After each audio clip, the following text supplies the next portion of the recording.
क्या होगा अगर तुम्हारा एक दिन सब कुछ खत्म हो जाए, तुम्हारी दुनिया, तुम्हारा गांव और तुम्हारी माँ सब कुछ जल के राख हो जाए। तुम अपनी जान बचा के भागे और छिप गए क्योंकि तुम कमजोर थे। फिर तुम्हारे अंदर एक शैतान जागता है। अब तुम वो नहीं जो कल थे। कहानी के शुरुआत में सब लोग सोच रहे थे कि नीमो एक कमजोर लड़का है, एक ऐसा जो कभी भी किसी के काम नहीं आएगा। लेकिन उन्हें क्या पता था कि उसके अंदर एक ऐसी ताकत छुपी हुई है जो खुद अंधेरों को मिटा सकती है। नीमो अपनी लाइफ का सबसे इम्पोर्टेंट कदम उठाने जा रहा था। वो एक ग्रैंड मैजिक एकेडमी ज्वाइन करना चाहता था, लेकिन उसका सपना एक ही पल में बिखर गया। उसके गांव पर मॉन्स्टर का अटैक हो गया। लोग डर के यहाँ से भागने लगे, कुछ लोग तो मॉन्स्टर के पेट में चले गए। नीमो अपनी आंखों के सामने अपने ही लोगों को मरते हुए देख रहा था, जिसे देखकर उसके हाथ पैर कांपने लगे और शरीर झुन हो गया। पर फिर भी वो हिम्मत करके स्टेशन की तरफ भागता है। वो ट्रेन का इंतजार करता है, लेकिन ट्रेन वहाँ पर नहीं आती। वो जब अपने आसपास देखता है तो वहाँ पर बहुत सी लाशें बिखरी होती हैं। ये सब देख के वो डर जाता है और चिल्लाता है कि प्लीज मुझे कोई बचा लो। लेकिन जवाब में सिर्फ एक गुड़गुड़ाहट आती है। तभी उसको लगता है कि अब सब कुछ खत्म हो गया,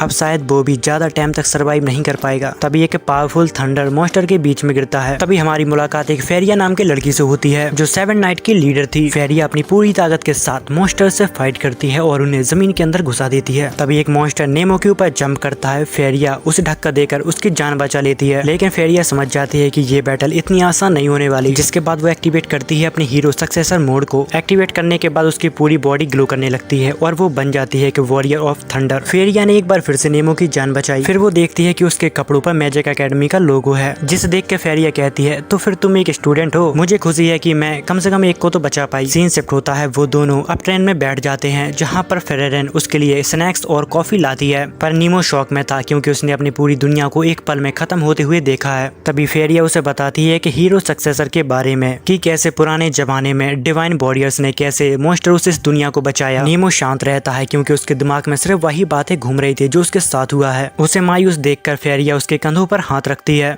और कहती है कि कभी कभी हमें सब कुछ खोना पड़ता है एक नए हीरो के जन्म के लिए। और उसी वक्त एक जायंट मॉन्स्टर ट्रेन के ऊपर अटैक कर देता है, क्योंकि ट्रेन धीरे धीरे जंगल के बीच से जा रही होती है। तभी नीमो फेरिया से पूछता है, क्या ये सब कुछ वैसे ही हमेशा होता है, जहाँ पर आप लोग मॉन्स्टरों से लड़ते हैं और लोग बेचारे बच नहीं पाते। लेकिन फेरिया उसकी बात सुनकर चुप हो जाती है। फिर कहती है कि हीरो बनने का मतलब सिर्फ लड़ना नहीं होता, कभी कभी तुम्हें हार भी एक्सेप्ट करनी पड़ती है। पर हर हार के बाद तुम्हारी एक नई ताकत जागती है। तभी एक झटके से ट्रेन हिल जाती है क्योंकि मॉन्स्टर ट्रैक पे आ गया था। तभी सभी पैसेंजर घबरा जाते हैं क्योंकि ट्रेन ट्रैक से उतर गई थी। तभी फेरिया अपने पावरफुल मोड को एक्टिवेट करती है और वो मॉन्स्टर के सामने जाके खड़ी हो जाती है। पर इस बार का मॉन्स्टर काफी ज्यादा बड़ा है, बट फेरिया ट्रेन के पलटने से कुछ ज्यादा ही जख्मी हो गई थी। तभी नेमो उसे देखता है। उसकी आंखों के सामने वो लड़ रही थी सिर्फ उसको प्रोटेक्ट करने के लिए। नेमो अपने अंदर गिल्टी फील कर रहा था, पर वो यहाँ पर क्या ही कर सकता था, और कहता है कि मेरे लिए कोई अपनी जान कैसे रिस्क में डाल सकता है। तभी फेरिया चिल्लाती है कि नेमो तुम जितने जल्दी हो सके यहाँ से भागो, मैं इसे रोक कर रखती हूँ। पर नेमो वहाँ से नहीं भागता, वो वहीं रुकता और अपनी आंखों को बंद कर लेता है। और तभी उसका सीट कार्ड चमकने लगता है पर्पल ग्लो के साथ। सडनली वर्ल्ड फ्रीज हो जाता है। नीमो एक मिथिकल गार्डन में पहुँचता है। तभी वहाँ पर गॉड की डिवाइन वॉइस सुनाई देती है, क्या तुम अपनी जान देने के लिए तैयार हो किसी और के लिए? नीमो कहता है कि अगर मैं अपनी जान देके फेरिया की जान बचा सकता हूँ तो हाँ, मुझे सिर्फ एक चीज चाहिए, ताकत। जहाँ पर गॉड उससे कहता है तो फिर ले लो वो ताकत जो हमेशा तुम्हारे अंदर थी। तभी एक पावरफुल वॉरियर सामने आता है और कहता है तुम मुझ में कुछ देख पाए हो तो फिर अब मैं अपनी पावर तुम्हें देता हूँ। जिसके बाद हमारा सीन कट होता है। नेमो वापस स्टेशन पे है। मॉन्स्टर बैरियर तोड़ रहे हैं और फेरिया अब थक चुकी है। और तब नेमो की आंखों में पर्पल ग्लो होता है। उसके हाथ स्वैड में बदल जाते हैं। फेरिया शॉक थी, अरे ये कैसे हो सकता है। उसके पीछे से एक लेजेंडरी हीरो की आत्मा आती है। वो कहती है कि वापस भरोसा करो फेरिया, उस लड़के ने कुछ खो दिया है, अब वो सिर्फ एक लड़का नहीं रहा। नीमो मॉन्स्टर के सामने जाकर खड़ा हो जाता है। वो स्वॉर्ड लेकर मॉन्स्टर को काट डालता है। फेरिया उसे देखकर इमोशनल हो जाती है। नेमो एक वेपन को उठा के फेरिया को देता है और कहता है आपका काम है खत्म करना, चलिए मिलकर खत्म करते हैं। फेरिया और नेमो दोनों ही मिलकर एक ही बार में उस मॉन्स्टर को खत्म कर देते हैं। सीन शिफ्ट होता है। फेरिया नेमो को एकेडमी ले जाती है। वो ट्रेन से उतरता है, लेकिन फिर भी उसके दिमाग में वही सब कुछ चल रहा था। गाँव, लाशें, फेरिया के सेक्रीफाइस, उसके दिमाग में बस यही सब चल रहा था। फेरिया उसके हाथ में कॉफी थमाती है और कहती है ये मैजिक एकेडमी तुम्हें सिर्फ मैजिक नहीं सिखाती, असल में अंदर की ताकत कैसे जगाई जाती है वो भी सिखाते हैं। तभी एलन पेपर बैग के बहाने थोड़ा दूर हो जाती है। तभी नेमो उससे पूछता है क्या ये ट्रेन के रिपेयर के लिए है। उसकी बात सुनकर फेरिया मुस्कुराने लगती है और कहती है नहीं, ये तुम्हारे न्यू लाइफ के चैप्टर की पेपर वर्क है। सीन कट होता है, जिसके बाद हमें एक लड़के को दिखाया जाता है जो भागते हुए आता है। उसके हाथ में एक बड़ा सा कार्ड था।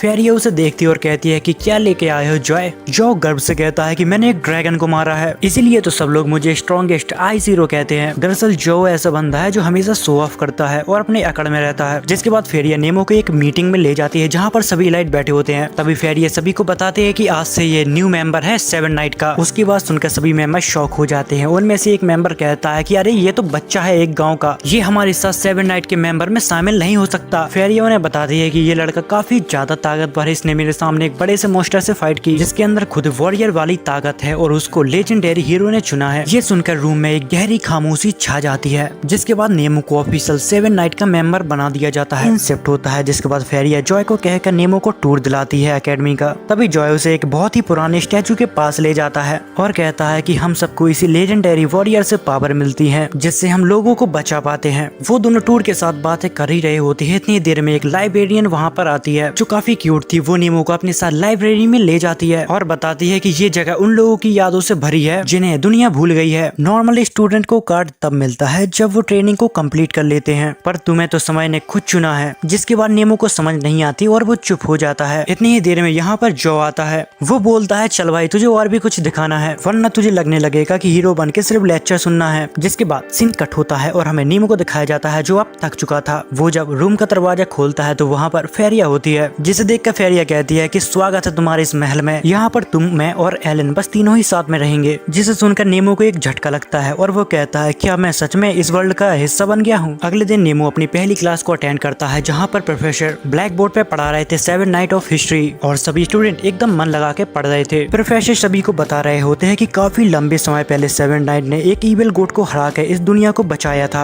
आज भी उस ईविल गॉड की शक्ति से पैदा होने वाले मॉन्स्टर आज भी इस दुनिया को तबाह करने की कोशिश करते रहते हैं। नेमो ये सब सुन के काफी कंफ्यूज हो जाता है। वो कहता है कि मैंने तो बस लड़ना सीखा है, मैं इस इतिहास का क्या करूं। क्लास खत्म होने के बाद एक 11 नाइट आता है जो काफी ज्यादा गुस्से में लग रहा था। वो नेमो को एक स्पेशल हीलिंग पोशन देता है और कहता है इसे केमिस्ट्री लैब में दे दो, टाइम पे देना जरूरी है। नेमो चुपचाप वो पोशन लेके जाता है जहाँ पर एक स्टूडेंट बताता है कि ये एलाइट के पास होता है क्योंकि ये काफी ज्यादा रियर है। तभी ऊपर एक बहुत ही खतरनाक धमाका होता है। सभी स्टूडेंट भाग के उस तरफ जाते हैं देखने के लिए कि आखिर क्या हुआ है, पर सब लोग जो सब देखते हैं उनको अपनी आंखों पे विश्वास नहीं होता है। जॉय ने जिस ड्रैगन को मार दिया था वो वापस जिंदा हो गया। जॉय सतर्क हो जाता है और कहता है लगता है फिर से मुझे इसको संभालना होगा। वो अपने आइस पावर को एक्टिवेट करता है और ड्रैगन के ऊपर एक हैवी स्लैश अटैक करता है जिससे ड्रैगन 2 टुकड़ों में बढ़ जाता है। बट थोड़ी देर बाद ड्रैगन के टुकड़े हिलने लगते हैं। यहाँ पर नेमो भी अपनी पूरी ताकत लगा देता है उस ड्रैगन को मारने के लिए और सोचता है कि मैं अब भाग नहीं सकता, पहले ही किसी ने मुझे बचाया है, अब मेरी बारी है। यहाँ पर वो एक चैन को अपेयर करता है। वो अपने दोनों ही हाथों से पूरी ताकत लगा के उस चैन को खींचता है। मौके को देखकर जॉय भी अपनी फुल पावर से एक स्लैश मारता है, लेकिन इसका असर नेमो के ऊपर भी पड़ने लगता है। जॉय उसे चिल्लाता है कि तुम वहाँ से भाग जा वरना तू मर जाएगा। नेमो कहता है कि अगर मैं पीछे हटा तो तू उसको कोर को डिस्ट्रॉय नहीं कर पाएगा। तभी जॉय की हीरो की स्प्रेट अपेयर होती है। वो उस ड्रैगन को डिस्ट्रॉय करने का कहता है, जो अपना पूरा ध्यान लगाता है और उस ड्रैगन के कोर को डिस्ट्रॉय कर देता है। अब बैटल खत्म हो गई थी। नेमो और जॉय दोनों ही जमीन पे बैठे थे। जो उसे पहली बार अपनी बीती जिंदगी के बारे में बताता है। मेरे फादर एक सॉर्सरर थे, उनने अपनी जान दे के इस सिटी को बचाया था। मैं उनसे ज्यादा ताकतवर बनना चाहता हूँ और इस सिटी के लोगों को सुरक्षित रखना चाहता हूँ। नेमो उसके तरफ देखता और कहता है कि मुझे पहली बार लग रहा है कि मैं कमजोर नहीं हूँ। अगर तेरा जैसा दोस्त हो तो मैं और भी ज्यादा ताकतवर बन सकता हूँ।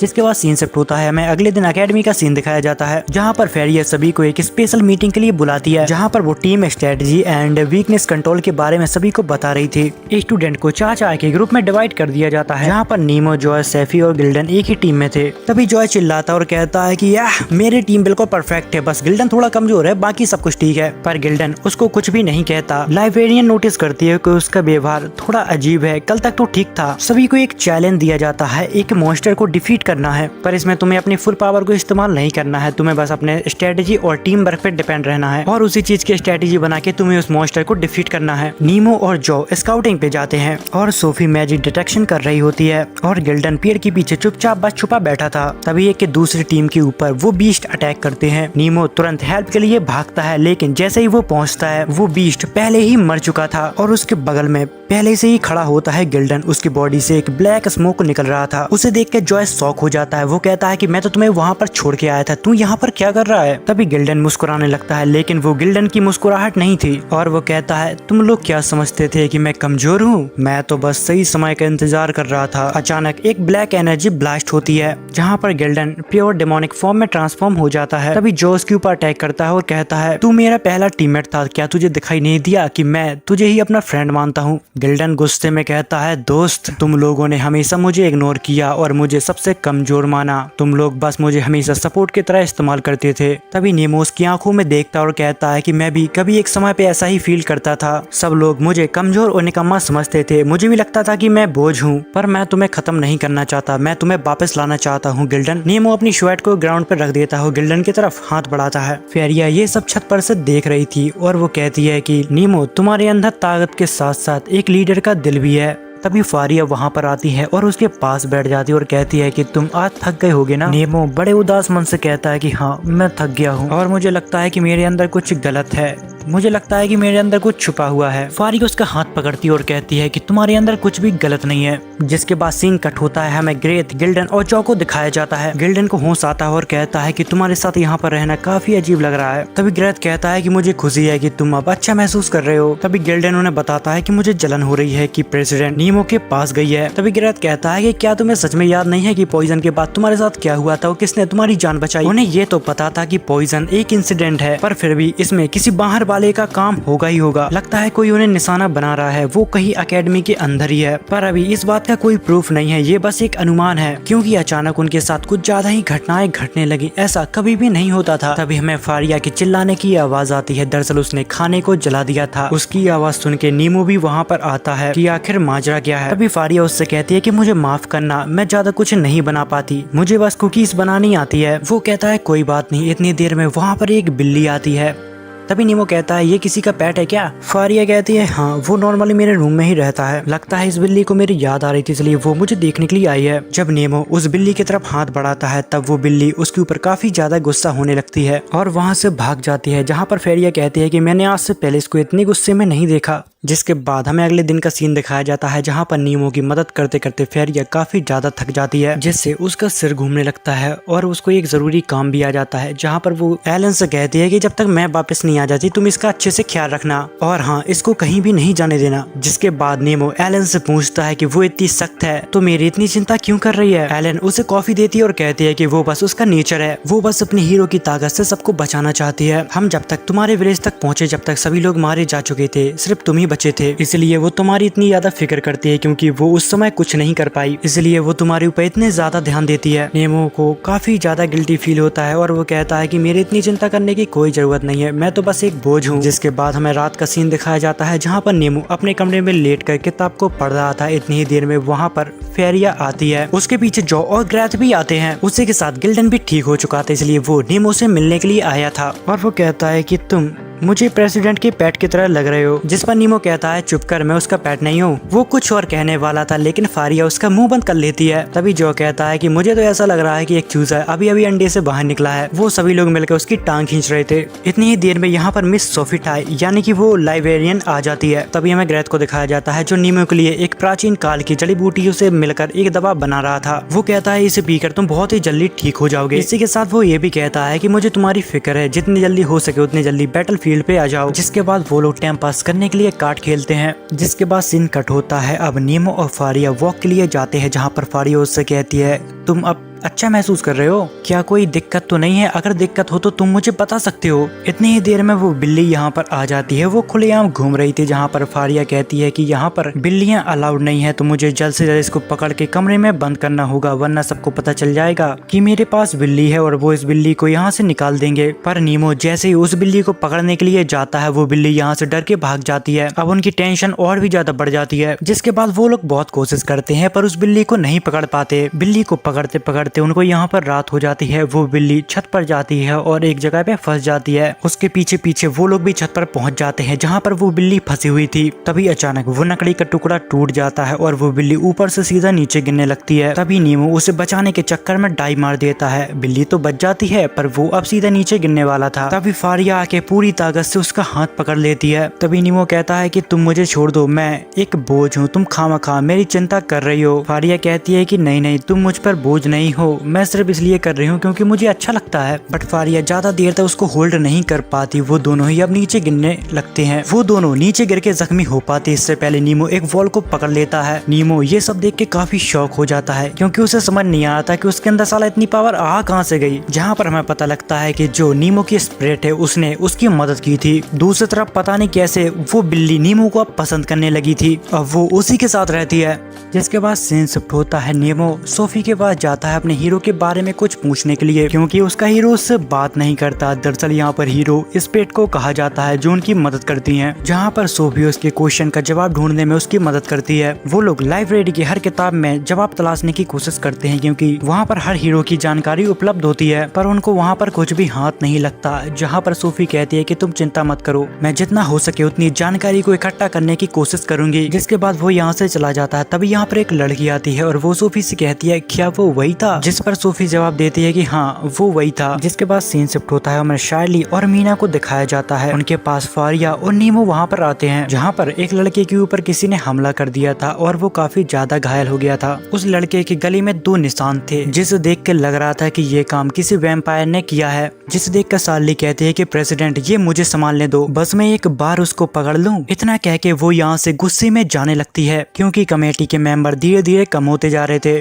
तभी नीमो उसकी मदद करने के लिए कहता है। यहाँ पर चेयरवुमैन उसको मना करने वाली थी लेकिन फारिया कहती है कि हाँ ये तो बहुत ही अच्छा आइडिया है क्योंकि चेयरवुमैन यानी कि सैफी नहीं चाहते थे कि नीमो किसी और खतरे में पड़े। जिसके बाद सीन शिफ्ट होता है, नीमो काफी सारी बुक को पढ़ने के लिए ले जा रहा था। तभी यहाँ पर मीना आती है। नीमो उसे देख कर कहता है कि अरे तुम तो वही लड़की हो ना जो मुझे आज सुबह मिली थी। मीना कहती है कि हाँ तुमने जो मेरी मदद की उसके लिए बहुत बहुत शुक्रिया, मेरे पास बहुत ज्यादा काम होता है, तुमने जिम्मेदारी लेके मेरी जिंदगी बचा ली, इसलिए तुम्हारा फिर से बहुत बहुत शुक्रिया। जिसके बाद वो और शार्ली दोनों ही रिसर्च कर रहे होते हैं उस अटैक के ऊपर। जिसके बाद नीमो वैम्पायर्स के बारे में और ज्यादा जानने के लिए लैब में आया होता है जहाँ पर वो लड़की उसे बताती है कि वैम्पायर कुछ अलग मॉन्स्टर नहीं होते, वो इंसानों की तरह ही रहते हैं, बस उनका खान पान थोड़ा अलग होता है और वो थोड़ी खतरनाक भी होते हैं। तभी वो लड़की उसको वैम्पायर वाली बुक दे देती है और कहती है कि तुम इसे ध्यान से पढ़ लेना, तुम्हें सारी जानकारी इसमें मिल जाएगी। उसी के साथ वो नीमो से कहती है कि वैसे ग्रेथ कभी मेरे बारे में बोलते हैं। तभी हमें पता लगता है कि ये लड़की ग्रेथ को पसंद करती है। जहाँ पर नीमो उससे कह देता है कि मुझे इतना कुछ याद नहीं। इतनी ही देर में यहाँ पर मीना आ जाती है। जिसके बाद वो दोनों यहाँ से चले जाते हैं। रास्ते में नीमो मीना से पूछता है कि तुम्हारे पास ये कौन सी मेडिसिन है। वो कहती है कि ये मेडिसिन हॉस्पिटल के मेंबर के लिए है। तभी चलते चलते यहाँ पर मीना रुक जाती है और नीमो से कहती है कि यहाँ पर अफवाह फैल रही है, सब कहते हैं कि चेयरवुमैन शार्ली शायद वैम्पायर है, लेकिन मुझे लगता है कि ये सच नहीं है क्योंकि वो सबसे ज्यादा अच्छी है और सबसे ज्यादा मेहनत करती है। ये कहते कहते मीना यहाँ पर रोने लगती है। नीमो उसे शांत करवाता और कहता है कि मैं जानता हूँ कि तुम्हें शार्ली पसंद है। उसी के साथ वो ये भी कहता है कि मैं जानता हूँ कि तुम उसकी हेल्प कर सकती हो। मीना उसकी बात सुन के काफी खुश हो जाती है और कहती है कि हाँ मैं उसकी मदद करूंगी। तभी मीना उससे एक फेवर मांगती है और कहती है कि तुम मेरे साथ इन्वेस्टिगेट करने के लिए चलोगे। एक जगह है जहाँ पर मैं जांच पड़ताल करना चाहती हूँ पर मैं वहाँ पर अकेली नहीं जा सकती। नीमो उसकी बात मान जाता है। जिसके बाद वो लोग जंगल में इन्वेस्टिगेट करने के लिए चले जाते हैं। तभी उनको एक आवाज आती है, वो लोग चुपचाप उसके पीछे जाते हैं। दरअसल वो शार्ली होती है, वो किसी का ब्लड पी रही थी। नीमो यहाँ पर उसे रोकने की कोशिश करना चाहता था लेकिन उसकी स्पिरिट उसे रोक देती है। दरअसल यहाँ पर दूसरी लड़की एलन होती है। तभी हमें पता लगता है कि शार्ली एक अच्छी वैम्पायर है। एलन बस उसकी मदद करती है ताकि टाउन में खबर ना फैल जाए कि शार्ली एक वैम्पायर है और वो लोग उसे अपने से दूर कर देंगे। तभी मीना गलती से पेड़ की डाली पर पैर रख देती है जिससे यहाँ पर आवाज हो जाती है। शार्ली तुरंत सतर्क हो जाती है और उनको बहुत ही जल्दी ढूंढ निकालती है। वो जब उन दोनों को देखती है उनको कुछ भी नहीं कहती और यहाँ से भाग जाती है। नीमो भी उसके पीछे भागता है और उसे रोकने की कोशिश करता है। कुछ दूर जाके शार्ली को नीमो पकड़ ही लेता है और कहता है कि तुम वैम्पायर हो, तो फिर जिसने कमेटी के मेंबर के ऊपर अटैक किया वो तुम ही हो। जिस पर वो जवाब देती है कि हाँ मुझे नहीं पता था कि चीजें ऐसे बिगड़ जाएंगी, तो मैं कभी भी तुम लोगों के साथ रुकने का यहाँ पर फैसला नहीं करती। जिसके बाद वो भी अपनी पावर को एक्टिवेट करती है और कहती है कि मेरे रास्ते से हट जाओ वरना तुम मारे जाओगे। वो नीमो के ऊपर अटैक करने लगती है। नीमो भी उसके अटैक से बचता है और उससे कहता है कि मुझे तुम्हारे साथ फाइट नहीं करनी है। जिस पर शार्ली कहती है कि इसके लिए तुम काफी लेट हो गए हो, हमें भी ह्यूमंस और डीमंस की तरह डर लगता है, पर मेरी फैमिली की किसी से भी दुश्मनी नहीं थी, लेकिन फिर एक दिन इंसानों ने उन्हें खत्म कर दिया। मैं अब तक जहाँ भी गई मेरे साथ ऐसा ही हुआ। जब लोगों को पता चला कि मैं वैम्पायर हूँ उनने मुझसे डरना चालू कर दिया। उसी के साथ उन्होंने मुझे मारने की भी कोशिश की। काफी समय बाद मुझे इस स्कूल में शांति मिली थी, लेकिन यहाँ पर भी कांड हो गया। जिसकी बात सुनकर नीमो कहता है क्या तुम भागने वाली हो। ये बात सुन के वो गुस्सा हो जाती है और नीमो के ऊपर अटैक कर देती है और कहती है बिल्कुल भी नहीं। नीमो उसे समझाने की कोशिश करता होता है और उसे बताता है कि सब लोग वैम्पायर से नफरत नहीं करते। अगर मैंने जो देखा वो मैंने किसी को भी नहीं बताया तो तुम्हारे जाने का सवाल ही नहीं बनता। जिस पर सैडली कहती है कि तुम मेरे लिए ये सब क्यों कर रहे हो, जिस पर वो मुस्कुराते हुए जवाब देता है कि मैं बस अपनी टीम को बचा रहा हूँ, मैं नहीं चाहता कि कोई मेंबर टीम छोड़कर जाए। जिसके बाद वो लोग मीना को ढूंढने के लिए आते हैं, जहाँ पर क्योंकि मीना ने भी सब कुछ देखा था, अब उनको डर था कि मीना किसी को कुछ बता ना दे। नीमो उसे बताता है कि मैं जानता हूँ कि वो किसी को भी कुछ भी नहीं बताएगी, वो मुझसे कह रही थी कि मुझे तुम्हारी मदद करनी है, मुझे यकीन है कि वो समझेगी और किसी को भी नहीं बताएगी। तभी आसमान में कुछ मॉन्स्टर दिखाई देते हैं, जहाँ पर वो एलन को अपने साथ ले जा रहे थे। जिसके बाद वो दोनों उनका पीछे करते करते एक कारतल में पहुँचते हैं। वो जो देखते हैं उन्हें अपनी आंखों पर विश्वास नहीं होता, क्योंकि एलन को किडनैप करने वाली कोई और नहीं मीना ही थी और वो एक वैम्पायर भी है। अभी तक स्कूल में जो सब भी हुआ वो सब मीना ने ही किया था, क्योंकि वो इसके पीछे चेयरवुमन यानी कि शार्ली को फंसाना चाहती थी। जिसके बाद चुटकी बजाते सारे मॉन्स्टर उनके ऊपर अटैक करने लगते हैं। शार्ली यहाँ पर कुछ ही देर में उन सभी मॉन्स्टर को खत्म कर देती है। शार्ली मीना से पूछती है कि ये सब करके आखिर तुम करना क्या चाहती हो। मीना कहती है कि मैं इस दुनिया को खत्म करके एक नई दुनिया बनाना चाहती हूँ। मीना का प्लान था कि अगर उसने 7 नाइट को निपटा दिया फिर उसके सामने कोई भी देश नहीं टिक पाएगा। जिसके बाद वो एक नई दुनिया बनाना चाहती है जहाँ पर वैम्पायर सेफली रह सके, बट शार्ली उसके ऑफर को ठुकरा देती है। जहाँ पर मीना को अब बहुत ज्यादा गुस्सा आ गया था, वो सीधे जाके शार्ली के ऊपर अटैक कर देती है और नीमो को उठाकर फेंक देती है और उन्हें उनकी औकात याद दिलाने लगती है और कहती है कि हमारे साथ मिल जाओ, फायदे में रहोगे। जिसके बाद वो शार्ली को मारने जाने लगती है। नीमो उसे रोकने की कोशिश करता है, पर नीमो उसके सामने बहुत कमजोर था, वो खून से लथपथ हो गया था, लेकिन फिर भी वो हार नहीं मानता। जिसके बाद उसके और नीमो के बीच एक जबरदस्त फाइट होती है। नीमो उसका एक हाथ काट डालता है, बट मीना को तो इससे कोई फर्क ही नहीं पड़ता। थोड़ी देर नीमो पिटता है, इतनी ही देर में शैली को भी होश आ जाता है। शैली अपनी इमॉर्टल पावर का इस्तेमाल करती हुई मीना को यहाँ पर रोकने की कोशिश करती है। जिसके बाद यहाँ पर आग लग जाती है। उसे लगता था कि इससे मीना जल जाएगी, पर मीना को तो ज्यादा कुछ फर्क नहीं पड़ता। ये सब होते हुए नीमो भी देख रहा था। तभी उसकी स्पिरिट आती है और कहती है कि अपनी दिल और पावर की सुनो। तभी नीमो शार्ली से कहता है कि तुम कुछ देर तक उसको अपनी फ्लेम में उलझाए रखो। यहाँ पर शार्ली को लगता है कि उसके पास शायद कोई प्लान होगा। मीना को जब ये सब पता चलता है तो वो नीमो के ऊपर अटैक करने लगती है। मौके को देखकर शार्ली अपने इमॉर्टल फ्लेम में उसको जलाने लगती है। मौके को देखकर नीमो भी अपने हाथ में एक बहुत ही खतरनाक अटैक की तैयारी करने लगता है और जैसे ही शार्ली वहाँ से हटती है वो उसके ऊपर अटैक छोड़ देता है। जिसके बाद मीना एक ही झटके में खत्म हो जाती है, लेकिन उसके जाने का सभी को बहुत दुख था, क्योंकि बहुत लंबे समय से वो उनके साथ रह रही थी। इसके बाद हमें ग्रेथ को दिखाया जाता है, जो पुरानी लाइब्रेरी के बारे में रिसर्च कर रहा था, जहाँ पर लोगों की मान्यताएं थी कि वहाँ पर भूत रहते हैं। जिसके बाद ग्रेथ सोफी के पास जाता है इस चीज के बारे में पूछने के लिए, लेकिन सोफी कहती है कि ज्यादातर पुराने रिकॉर्ड में आग लग गई थी, तो मैं इस चीज के बारे में ज्यादा नहीं जानती, क्योंकि जो पुरानी लाइब्रेरी थी वो पूरी जल के राख हो गई थी। जिसके बाद ग्रेथ यहाँ से जाता है, तभी उसको बाहर वो लैब वाली लड़की मिल जाती है। वो कहती है कि अगर तुम्हें रिकॉर्ड की जरूरत है तो मैं वो लाकर दे दूंगी, पर ग्रेथ उससे कुछ भी नहीं कहता और यहाँ से जाने लगता है। जिसके बाद वो लड़की कहती है कि अगर कुछ और है जो मैं कर सकती हूँ तो मैं करूंगी, जहाँ पर ग्रेथ कहता है कि नहीं, अभी के लिए इतना काफी है। जिसके बाद सीन शिफ्ट होता है अगले सीन में फारिया और नीमो को दिखाया जाता है, जहाँ पर फारिया नीमो को स्कूल फेस्टिवल के बारे में बता रही थी। जिसके बाद उन्हें वही लाइब्रेरी वाली लड़की मिलती है, जहाँ पर वो ग्रेथ के बारे में बात करती है कि वो मेरे सपनों का राजकुमार है, काफी बार उसने मेरी जान बचाई, इसलिए मैं उसको पसंद करती हूँ। नीमो बड़े ध्यान से उसकी बातों को समझने की कोशिश कर रहा था। तभी वो लाइब्रेरी वाली लड़की कहती है कि मैं उसे डांस के लिए इनवाइट करना चाहती हूँ, जहाँ पर हमें पता चलता है कि डांस स्कूल के फेस्टिवल का एक हिस्सा है। यहाँ पर काफी सारे कपल साथ में आते हैं। वो लड़की ग्रेथ को डांस के लिए पूछना चाहती थी, लेकिन उसके मन में एक डर था। तभी नीमो कहता है कि तुम्हें शायद उससे एक बार पूछ के देखना चाहिए, अगर तुमने ऐसा नहीं किया तो तुम पूरी जिंदगी भर पछताओगे और शायद तुम्हें ये मौका दोबारा न मिले। जहाँ पर वो लड़की उसकी बात को मान जाती है। जिसके बाद वो कहती है कि प्रेसिडेंट, क्या आपने डिसाइड किया है किसी के साथ डांस करने का? वो नीमो की तरफ देखती है और कहती है कि नहीं नहीं, मैंने किसी के साथ डांस करने का नहीं सोचा। जिसे देख के वो लाइब्रेरी वाली लड़की समझ जाती है और कहती है कि हम दोनों को बहादुर बनने की जरूरत है, तो फिर तुम भी कोशिश करके देखो। इतना कहकर वो यहाँ से चली जाती है। जिसके बाद हमें अगले सीन को जो को दिखाया जाता है, जिसे नीमो पूछता है कि तुम किसके साथ डांस करने वाले हो, जिस पर गिल्डन कहता है कि अरे ये तो मिस सोफी से प्यार करता है। उसी के साथ गिल्डन सभी को अपने कार्ड बताता है कि मेरे पास काफी सारे लेटर आए हैं, इनमें से जो मुझे अच्छा लगेगा मैं उसके साथ जाऊंगा। तभी वो नीमो से कहता है कि तुम्हारे और प्रेसिडेंट के पीछे चीजें कैसे चल रही हैं। गिल्डन उसे बताता है कि मैं इसलिए पूछ रहा हूँ क्योंकि उसने काफी सारा टाइम तुम्हारी देखभाल में बिताया है, मुझे लगता है कि तुम सही रास्ते पे जा रहे हो। इतनी ही देर में यहाँ पर शार्ली आ जाती है और वो नीमो से पूछती है कि तुम फेस्टिवल में किसके साथ डांस करने वाले हो, जिस पर नीमो कहता है कि नहीं, मुझे नहीं पता। तभी शार्ली उससे कहती है क्या तुम मेरे साथ डांस करोगे? ये सुनते ही वो दोनों शॉक हो जाते हैं और वो लोग पूछते हैं नीमो, क्या तुम्हारे और शार्ली के बीच कुछ हुआ है क्या? वो तो बहुत सख्त लेडी है, आज पता नहीं उसको क्या हो गया, जिस पर वो भी कह देता है कि अरे ये तो एक सीक्रेट है। जिसके बाद हमें फारिया को दिखाया जाता है जो काउंसिल इवेंट को डिसाइड करने वाली थी। यहाँ पर सभी कोई अपनी अपनी राय देने लगता है कि हमें एक बार बनाना चाहिए फेस्टिवल के दिन, और जो कहता है कि हमें एक टूर्नामेंट रखना चाहिए ताकि हम फाइट करें। ये सब सुन के ग्रेथ यहाँ से उठकर जाने लगता है और कहता है क्या पागलपन है। ग्रेथ जब बाहर जाता है तभी उसको लैब वाली लड़की मिलती है, वो उसकी हेल्प करना चाहती थी इन्वेस्टिगेट में। वो मान जाता है। इसी के साथ वो लड़की उसे अपने साथ डांस करने के लिए इनवाइट करती है, जिस पर ग्रेथ हाँ कह देता है और यहाँ पर वो लड़की बहुत ज्यादा खुश होती है। और अब देखते ही देखते फेस्टिवल का दिन आ जाता है। वहाँ पर कुछ लोग शो करते हैं, कुछ लोग शॉपिंग, उसी के साथ सभी लोग बहुत एंजॉय करते हैं। दूसरी तरफ हमें 7 नाइट को दिखाया जाता है जो एक कैफे में सभी को सर्व कर रहे थे। तभी शार्ली जो से कहती है किचन में कोई हेल्प चाहिए क्या। जो कहता है कि अरे नहीं नहीं मैं संभाल लूंगा। फारिया नीमो से कहती है कि आज रात को डांस करने का तुम्हारा क्या प्लान है। अगर तुम बुरा न मानो तो मैं पार्टनर को ढूंढ रही हूँ, क्या तुम मेरे साथ डांस करोगे। जिस पर वो कहता है कि मुझे माफ करना, शैली ने मुझसे पहले पूछ लिया था। इनकी बातें शैली भी छुपकर सुन रही थी और कहती है कि ये परफेक्ट टाइमिंग है नीमो, क्या तुम मेरे सवाल का जवाब दोगे। यहाँ पर फारिया थोड़ी गुस्सा हो जाती है और कहती है कि तुम किसके साथ डांस करोगे, मेरे साथ या शैली के साथ। तुम्हें दोनों में से किसी एक को डिसाइड करना होगा। यहाँ पर नीमो काफी बड़ी प्रॉब्लम में फंस गया था। तभी वो कहता है क्या मैं तुम दोनों के साथ डांस नहीं कर सकता। जिस पर वो लोग कहते हैं बिल्कुल भी नहीं, तुम्हें हम में से किसी एक को ही चुनना होगा। तभी गिल्डन दूर से आवाज मारता है अरे भाई नीमो,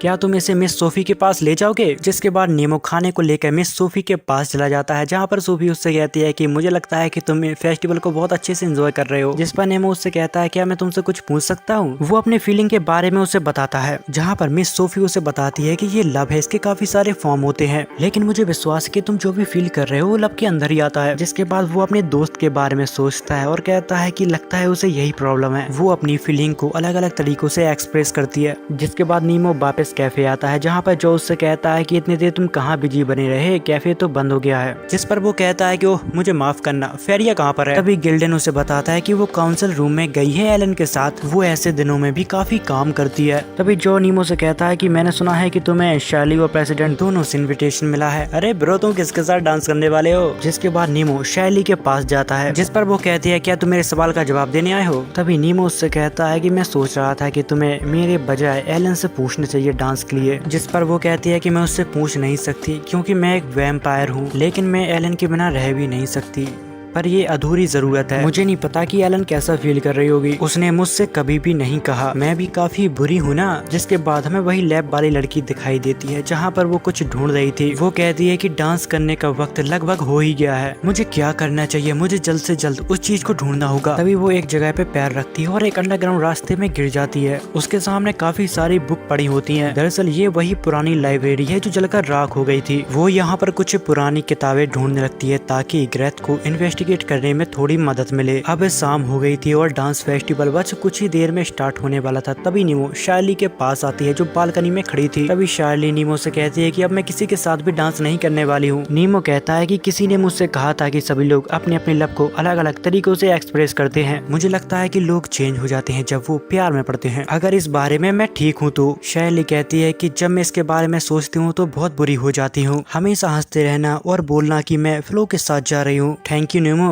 तुमने मुझे अपना मन बनाने के लिए मदद की। और कहती है कि अब तुम भी प्रेसिडेंट के साथ डांस करने वाले हो। वो एक ऐसी पर्सन है जो बहुत अच्छी है, अच्छा होगा कि तुम उसे ना रुलाओ। इतना कह के वो यहाँ से चली जाती है। तभी नीमो के पीछे उसकी स्प्लिट अफेयर होती है। दूसरी तरफ हमें फारिया और एलन को दिखाया जाता है, जहाँ पर शैली एलन से पूछती है क्या तुम्हारे पास थोड़ा वक्त है। और फिर सीन कट होता है जहाँ पर हमें फारिया और नीमो को डांस करते हुए दिखाया जाता है। नीमो यहाँ पर काफी ज्यादा घबराया हुआ था। फारिया उससे कहती है कि नहीं कोई दिक्कत नहीं है, तुम अच्छा कर रहे हो। और उनके बगल में एलन और शैली डांस कर रहे थे और दूसरी तरफ जॉ और गिल्डन बस एंजॉय कर रहे थे, उनको डांस से बिल्कुल भी फर्क नहीं पड़ता। सीन शिफ्ट होता है और हमें लैब वाली लड़की को दिखाया जाता है जो एक अलग ही रूम में आ गई थी। वहाँ पर कुछ ग्लो कर रहा था। वहाँ पर एक एशियंट बुक रखी होती है जो पर्पल और एक साथ फ्लो हो रही थी। जिसके बाद सीन कट होता है। जिसके बाद वो लड़की ग्रेथ के पास जाती है, जहाँ पर ग्रेथ कहता है कि तुम कहाँ गायब थी। तभी वो कहती है कि मुझे माफ करना सेनपाई, मैं आपके लिए कुछ भी नहीं ढूंढ पाई। तभी ग्रेथ कहता है चलो कोई बात नहीं। जिसके बाद वो दोनों ही डांस करते हैं। यहाँ पर वो लड़की उसके साथ बहुत ज्यादा खुश होती है। तब ग्रेथ उसे देखता है वो शॉक हो जाता है। वो बस उसे लाइब्रेरी के बारे में बताने ही वाली थी, इतनी ही देर में वो क्रिस्टल बन के टूट जाती है। ग्रेथ को ये सब देख के एक झटका लग जाता है और वो यहाँ पर चीखने लगता है। जिसके बाद हमें फ्यूनरल का सीन दिखाया जाता है जहाँ पर सभी लोग उसकी मौत से बहुत ज्यादा दुखी थे। यहाँ पर सभी लोग बात कर रहे थे कि उसे ओल्ड लाइब्रेरी का कर्ज लगा था। यहाँ पर सभी लोग होते हैं लेकिन ग्रेथ यहाँ पर कहीं नजर नहीं आ रहा था। सोफी यहाँ पर बाकी के रिचुअल कर रही थी ताकि उसकी आत्मा को शांति मिले। तभी हमें दूर खड़ा हुआ एक पेड़ के पास ग्रेथ को दिखाया जाता है जो काफी परेशान लग रहा था। नीमो जब ग्रेथ के पास जाता है वो कहता है कि वो लड़की मुझसे प्यार करती थी लेकिन मैंने उसे हमेशा नजरअंदाज किया और वो मेरी वजह से मरी है क्योंकि मैंने वहाँ पर उसे जाने के लिए कहा था। वो अपने आप को गुनहगार समझ रहा था। उसको लग रहा था कि बस उसने उस लड़की को यूज किया है। अब बस ग्रेथ उसे मारना चाहता है जिसकी वजह से वो लड़की मरी है। इतना कह के वो उसको ढूंढने के लिए निकल जाता है। सीन कट होता है, हमें यहाँ के लीडर को दिखाया जाता है जहाँ पर वो फेरिया और एलन से कुछ कह रहा था। वो एक खतरनाक वॉल्केनो, वहाँ पर एक अंडरग्राउंड फैसिलिटी अभी डिस्कवर हुई है। वहाँ पर कुछ अजीब एक्टिविटी हो रही है। यहाँ एक संकेत है, वॉल्केनो में मैजिक पावर को डाला जा रहा है। हमारे पास ज्यादा टाइम नहीं है, अगर हमने इसको रोका नहीं तो बहुत ही ज्यादा तबाही मच सकती है। उसी के साथ ये लोग ये भी बताते हैं कि अगर हमारी रिपोर्ट सही रही तो फिजिक्स का लीडर आमिश ग्रेमैन वो भी शायद वहीं पर छुपा हुआ है। ये देख के हमें ये तो पता चल रहा था कि जो अभी फिलहाल में इंसिडेंट हुए हैं वो सारे एक ही साथ जुड़े हुए हैं। जिसके बाद हमें 7 नाइट के 5 मेंबरों को दिखाया जाता है जहाँ पर नीमो अपने दोस्तों से कहता है कि ग्रेथ नहीं है तो हमारी टीम खाली खाली सी लग रही है। तभी गिल्डन नीमो से पूछता है कि बुर्गट वोल्केनो आखिर किस तरह की जगह है। नीमो कहता है कि मुझे नहीं पता, मैं कभी वहाँ पर गया नहीं। दरअसल वो वोल्केनो नीमो के होम टाउन के काफी ज्यादा नजदीक है। जिसके बाद नीमो उसी लैब वाली लड़की के कब्र पे जाता है। उसे देखकर सोफिया भी उसके पीछे आती है। वो कहती है कि हमेशा किसी न किसी स्टूडेंट की डेथ होती है लेकिन इसे एक्सेप्ट करना काफी ज्यादा मुश्किल है। अरे हाँ, मैं तो शायद भूल गया था, दरअसल उस लड़की का नाम कैरल है। तभी नीमो कहता है कि मैं कैरल को ज्यादा समय से तो नहीं जानता पर इतना मैं जानता हूँ कि वो एक बहुत ही अच्छी लड़की थी। जिस पर सोफी कहती है कि हाँ, तुम एक जवान लड़के की तरह हो, इसलिए तुम्हारा हीरो तुम्हारी मदद करता है। मुझे पूरा यकीन है कि तुम सबको बचा सकते हो। जिसके बाद हमें फारिया को दिखाया जाता है जहाँ पर उसके पास उसकी स्प्रेड आती है। वो कहती है जब ये बैटल खत्म हो जाएगी तुम्हें कुछ लाइट से मिलेगी, कुछ ऐसा जो लाइट जैसा होगा और पुरानी लाइब्रेरी का सच बाहर आएगा। इतना कह के वो लेडी यहाँ से गायब हो जाती है। जिसके बाद हमें ग्रेथ को दिखाया जाता है जो पुरानी लाइब्रेरी के बारे में रिसर्च कर रहा था। उसे पता लगता है कि गेनियस को इनुमिया ने मारा था। दरअसल इनुमिया वही लेडी है जो फारिया की स्पिरिट है। जिसके बाद इनुमिया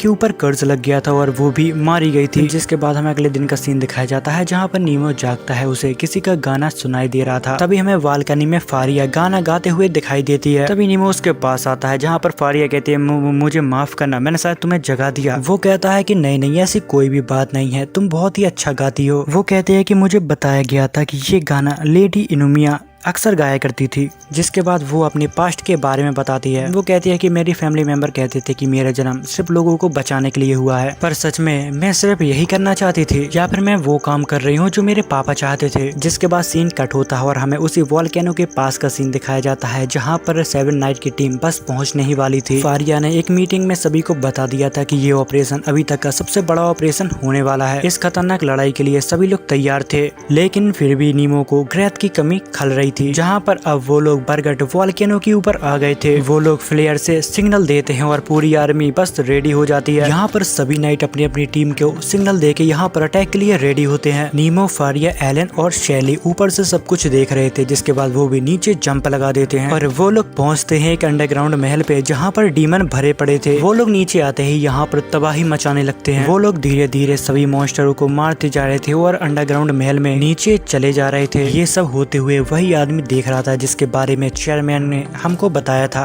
कि वो भी वहीं कहीं पर छुपा होगा। वो लोग चलते चलते एक अजीब जगह पे पहुंचते हैं जहां पर मॉन्स्टर को बनाने वाली फैक्ट्री थी। जहां पर फारिया उनसे कहती है कि देखो यहाँ पर एक बहुत ही बड़ा कैप्सूल टूटा हुआ है, आखिर इतने बड़े कैप्सूल में क्या होगा। तभी उनके ऊपर एक अचानक से हमला हो जाता है। तभी हमें एक अजीब सी लड़की को यहाँ पर दिखाया जाता है। उसके पास एक बहुत ही खतरनाक आर्मर था जो सिर्फ सॉर्सरर के पास होता है, पर ये कैसे हो सकता है। तभी यहाँ पर 2 लोग और आते हैं। वो लोग ग्रेट गॉड के सेवक थे। दरअसल ग्रेट गॉड ने उनको चुना था अपनी सेवा के लिए और वो लोग कहते हैं कि हम इंसानियत को डिस्ट्रॉय करके रख देंगे। नीमो उन दोनों से कहता है कि तुम दोनों को बड़े ध्यान से फाइट करनी होगी क्योंकि वो लोग आम लोग तो नहीं है, वो बहुत ही खतरनाक सॉर्सरर हैं। उसकी बात पूरी हो पाती है इससे पहले वो लोग इनके ऊपर अटैक करने लगते हैं। यहाँ पर कुछ अलग सीन होने लगता है। फारिया समझ जाती है कि वो लोग हमें अलग अलग करने की कोशिश कर रहे हैं। तभी वो लड़की कहती है कि क्या हुआ 7 नाइट, डर लग रहा है क्या। शार्ली एक काजरधारी विष खापड़े के ऊपर अटैक करती है और वो समझ जाती है है कि सच में ये तो काफी ज्यादा स्ट्रॉन्ग है। वो आदमी अपनी ब्लैक मैजिक से उसके पैर को पकड़ लेता है। दूसरी तरफ नीमो एक दूसरे नाइट से फाइट कर रहा था। वो कहता है कि तुम्हारे जैसा कमजोर लड़का मुझे रोक नहीं सकता, पर तुम मुझे अपनी असली पावर नहीं दिखा रहे हो जो तुमने वैम्पायर को हराने में लगाई थी। तभी सीन शिफ्ट होता है और हमें जॉ को दिखाया जाता है जो वॉल्केनो के ऊपर सभी मॉन्स्टरों का सफाया कर रहा था। जिसके बाद हमें फारिया को दिखाया जाता है जो उस लड़की के सामने ज्यादा देर तक नहीं टिक पाई थी। वो लड़की कहती है कि ये वही पावर है जिससे तुम अपने पावर पे घमंड करती हो, पर तुम तो बहुत कमजोर हो, तुम्हें शायद अपनी 7 नाइट के लीडर होने का पद छोड़ देना चाहिए। ये बात सुनकर फारिया को और भी ज्यादा गुस्सा आने लगता है और वो फिर से उसके साथ फाइट करने लगती है। दूसरी तरफ वो नाइट नीमो से कहता है कि तुम्हें मुझसे डर लग रहा है क्या? अगर ऐसी बात है तो तुम्हें अपने 7 नाइट के पोस्ट को छोड़ देना चाहिए और मेरे हाथों सम्मान से मर जाना चाहिए। तभी नीमो उससे एक सवाल पूछता है। वो कहता है कि तुम्हारे साथ वो 2 लोग और हैं, क्या तुम उनकी परवाह करते हो? वो कहता है बिल्कुल भी नहीं, मैं सिर्फ अपनी परवाह करता हूँ। जिस पर नीमो कहता है बिल्कुल मुझे यही उम्मीद थी। तभी वो वॉल में एक क्रैक मारता है और यहाँ पर धुआं धुआं कर देता है और अचानक नीमो उन डीमंस के ऊपर अटैक करने लगता है। अब 7 नाइट एक दूसरे की फाइट में मदद करने लगे थे जिससे उन लोगों को लड़ाई करने में काफी ज्यादा दिक्कत हो रही थी, लेकिन फिर भी उनका एक अटैक इनके 10 अटैक बराबर था। लेकिन 7 नाइट को फिर भी उनके साथ फाइट करने में काफी ज्यादा दिक्कत हो रही थी। तभी वो नाइट नीमो के ऊपर अटैक करता है। नीमो सीधा जाके उस लड़की के ऊपर गिरता है। वो नाइट बिना किसी की परवाह किए उन दोनों के ऊपर अटैक करता है जिससे वो दोनों ही खत्म होने वाले थे, लेकिन नीमो अपनी स्वेट से उसके अटैक को रोक लेता है। तभी वो लड़की कहती है कि अरे तुमने मुझे बचा लिया, जहाँ पर नीमो अब डायलॉग मारते हुए कहता है कि मैं किसी को भी मरते हुए नहीं देख सकता क्योंकि मुझे बस इस दुनिया को बचाना है। जिसके बाद हमें वही छुपा हुआ आदमी दिखाया जाता है जिसका नाम क्या था मैं भूल गया। वो उन दोनों की फाइट देख रहा था। वो कहता है कि वो टाइम आ गया जैसे कि भविष्यवाणी हुई थी, ग्रेट गॉड नेस्टरा सो रही है। ये आदमी कौन है ये तो हमें अभी ढंग से नहीं पता, पर इसका बहुत बड़ा प्लान है। दूसरी तरफ हमें गिल्डन को दिखाया जाता है जहाँ पर वो सेंस कर पा रहा था कि किसी चीज की अचानक पावर बढ़ रही है। दूसरी तरफ हमें शार्ली को दिखाया जाता है जिसका लड़ते लड़ते काफी बुरा हाल हो गया था। तभी वहाँ से वही नाइट निकलता है हंसते हंसते और कहता है कि यही मेरी डिस्ट्रैक्शन की पावर माय डियर। दूसरी तरफ नीमो अपनी पूरी जी जान लगा के उस नाइट को रोकने की कोशिश कर रहा था। जिसके बाद सीन शिफ्ट होता है। हमें ग्रेथ को दिखाया जाता है जो इन्वेस्टिगेट करने के लिए उसी पुरानी लाइब्रेरी में आया था। वो यहाँ पर चलते चलते एक ऐसे रूम में पहुँचता है जहाँ पर एक लेडी के हाथ में एक पर्पल स्टोन था। इतनी ही देर में यहाँ पर बहुत सारे मॉन्स्टर अपीयर होने लगते हैं जिसे देखकर वो भी अपनी स्वेट को बाहर निकाल लेता है। आसपास के हालातों को देखकर तो लग रहा था कि यहाँ पर भी एक सीक्रेट बेस है। दरअसल ग्रेथ काफी गुस्से से भरा हुआ था। वो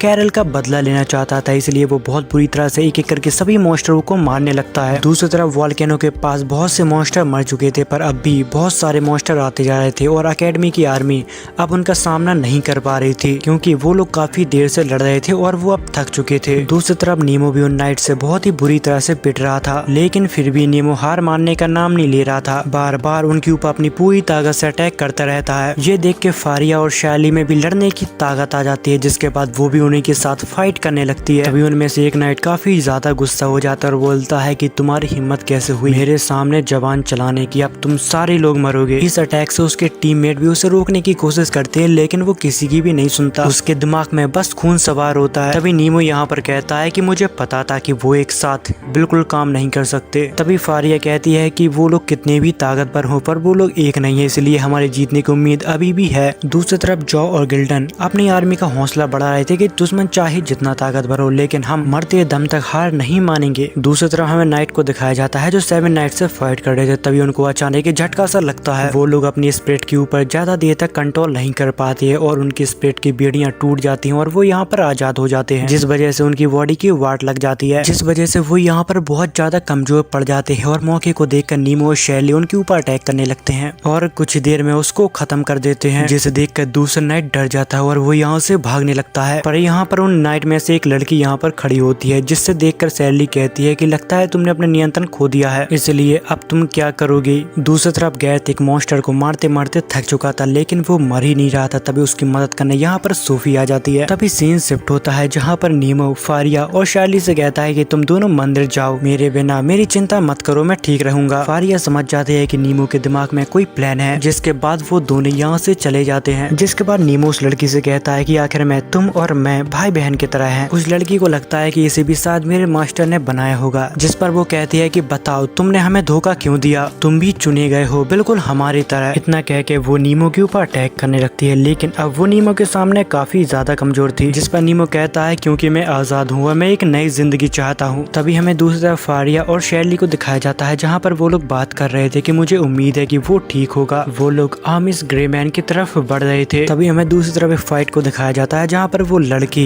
नीमो के साथ फाइट कर रही थी। हमें लगता था कि वो लड़की कमजोर हो गई है, लेकिन वो तो अभी भी बहुत ज्यादा ताकतवर है। लगता है उसके स्पीड उसकी बॉडी से अच्छी तरह से आजाद नहीं हो पाई है। नीमो उसे समझाने की कोशिश करता है, लेकिन उसकी धीरे धीरे फाइट और भी ज्यादा इंटेंस होती जाती है। तभी नीमो उस लड़की में किक मारता है, जिससे अचानक उसको कुछ हो जाता है और वो यहाँ पर हिल नहीं पाती। उसकी मौत उसकी आंखों के सामने थी और तभी उसकी आंखें बंद हो जाती हैं। तभी उसकी सोल उसे आवाज देती है कि तुम ऐसे मर नहीं सकती। उसके अंदर एक महारानी की सोल थी जो काफी ज्यादा ताकतवर थी। तभी नीमो के सामने एक अचानक लाइट गिरती है, जिससे वो दूर फेंक जाता है। जिस पर नीमो उससे कहता है कि तुमने अपने हीरो की आवाज सुनी है ना, जब तुम उन्हें सुनने की कोशिश करोगे तब वो तुम्हारे सवालों का जवाब भी देंगे। तभी वो अपने क्रिएटर के बारे में सोच लगती है कि आखिर उसने मुझे क्यों बनाया। तभी नीमो उसके तरफ दोस्ती का हाथ बढ़ाता है, जिसे देखकर वो लड़की कहती है कि तुम एक बहुत अच्छे इंसान हो। जिस पर नीमो कहता है बिल्कुल भी नहीं, मैं एक बहुत ही बड़ा झूठा हूँ। जिसके बाद हमें वही नाइट को दिखाया जाता है जो डरते हुए भाग गया था। वो जिमेरा के पास पहुँचता, उससे कहता है कि हम अपने बॉडी के ऊपर कंट्रोल नहीं कर पा रहे हैं, जिसके वजह से मैं मरने वाला हूँ। जिस पर जिमेरा अपनी आंखों को खोलता और कहता है कि इससे अच्छा तुम मर क्यों नहीं गए, लेकिन मुझे लगता है कि तुम तीनों में से कोई भी नहीं जो तबाही का बेटा बनने के लायक हो। मुझे लगता है कि असली तबाही का बेटा जल्दी यहाँ पर आएगा। जिसके बाद आमिस जिमेरा अपने ही हाथों अपने ही सोल्जर को मार डालता है। इतनी ही देर में फारिया और शैली आर्मिस के सीक्रेट बेस पे आ जाते हैं। वो लोग उसके प्लान को चौपट करने यहाँ पर आए थे। दूसरी तरफ हमें ग्रेथ को दिखाया जाता है, जिसके हाथ में अभी एक बहुत ही बड़ा सीक्रेट लगा था। वो कहता है कि हम एक बहुत बड़ी जानलेवा गलतफहमी में थे, इसका मतलब इन सब के पीछे नीमो है। जिसके बाद सीन शिफ्ट होता है, हमें आमिर को दिखाया जाता है जो हंसते हंसते कहता है कि अब मैं तुम्हें एक धार्मिक सजा देने वाला हूँ, महान नस्तरा के नाम पे। इतना कह के वो उन दोनों के ऊपर जानलेवा अटैक करने लगता है। वो भी उनके अटैक को डॉज करते हैं और बदले में उसके ऊपर अटैक करते हैं, लेकिन उसे इतने खतरनाक अटैक से एक खरोच भी नहीं आती। जिसके बाद शाली फिर से उसके ऊपर अटैक करती है, लेकिन उसकी बॉडी के आर पार स्वेट हो जाती है, लेकिन फिर भी उसको ज्यादा कुछ फर्क नहीं पड़ता, जिसे देखकर उनके पसीने छूटने लगते हैं। जिसके बाद वो शार्ली को पत्ते के तरह उड़ा देता है।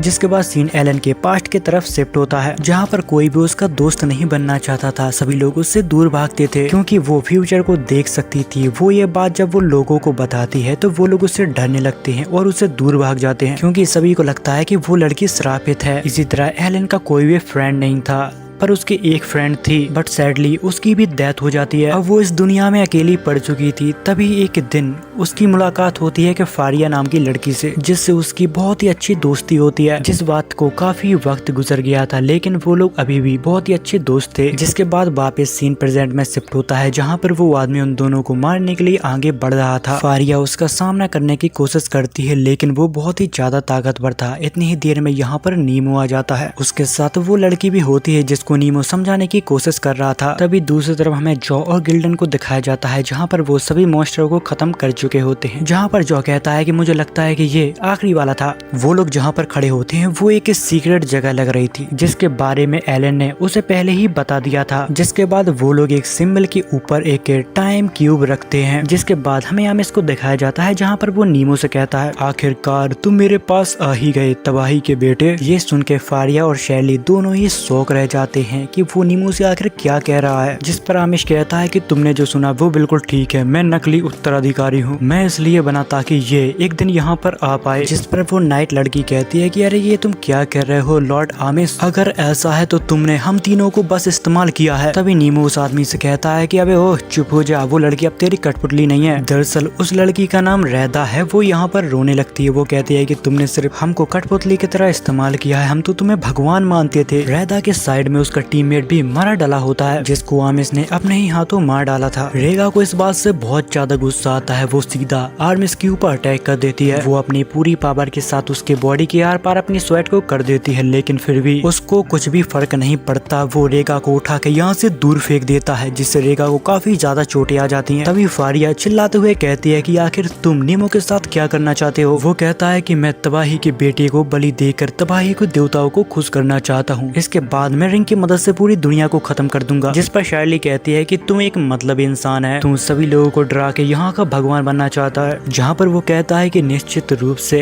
मेरे अच्छे काम तुम लोगों को दिखाई नहीं दे रहे, और हाँ वो लोग तुम हो जिसके अंदर शराब बसा है इस दुनिया को तबाह करने का। दूसरी तरफ हमें ग्रेथ और सोफी को दिखाया जाता है, जहाँ पर सोफी ग्रेथ से कहती है कि पुरानी लाइब्रेरी के ऊपर शराब है। वो एक सच्ची बात है। दरअसल सोफी के ऊपर भी वो शराब एक्टिवेट हो गया था और वो कहती है कि मैं इसको ज्यादा देर तक नहीं रोक पाऊंगी। जिस पर ग्रेथ कहता है कि तुमने ये मुझे पहले क्यों नहीं बताया। जिस पर सोफी कहती है कि मैं तुम्हें ये नहीं बता सकती क्योंकि इसके बारे में जानना एक जानलेवा बीमारी की तरह है। जिस पर ग्रेथ कहता है कि मुझे फर्क नहीं पड़ता, मुझे सच्चाई जाननी ही होगी। यही एक तरीका है कैरल की यादों को सम्मान देने का। तभी सोफी कहती है कि ठीक है मैं तुम्हें सब कुछ सच बता देती हूँ। तभी दूसरी तरफ हमें नीमो को दिखाया जाता है जो आर्मी से बहुत बुरा पिटता है। वो नीमो को अपने मैजिक में जकड़ लेता है, उसी के साथ बाकी के लोग भी जमीन पर पड़े होते हैं। तभी आर्मी नीमो को एक बहुत ही खतरनाक झटका देता है जिससे नीमो की रूह कांप जाती है। उसे लगता था कि ऐसा करने से नीमो की असलियत सामने आ जाएगी। आखिर वो तबाही का बेटा है तो उसे अपनी असली ताकत मुझे दिखानी ही होगी। ऐसा करते करते उसको काफी देर हो जाती है और वो गुस्से में कहता है कि तुम अपना असली चेहरा मुझे दिखाओ। इतनी ही देर में एलन यहाँ पर आ जाती है, जिसे देखकर वो कहता है कि अरे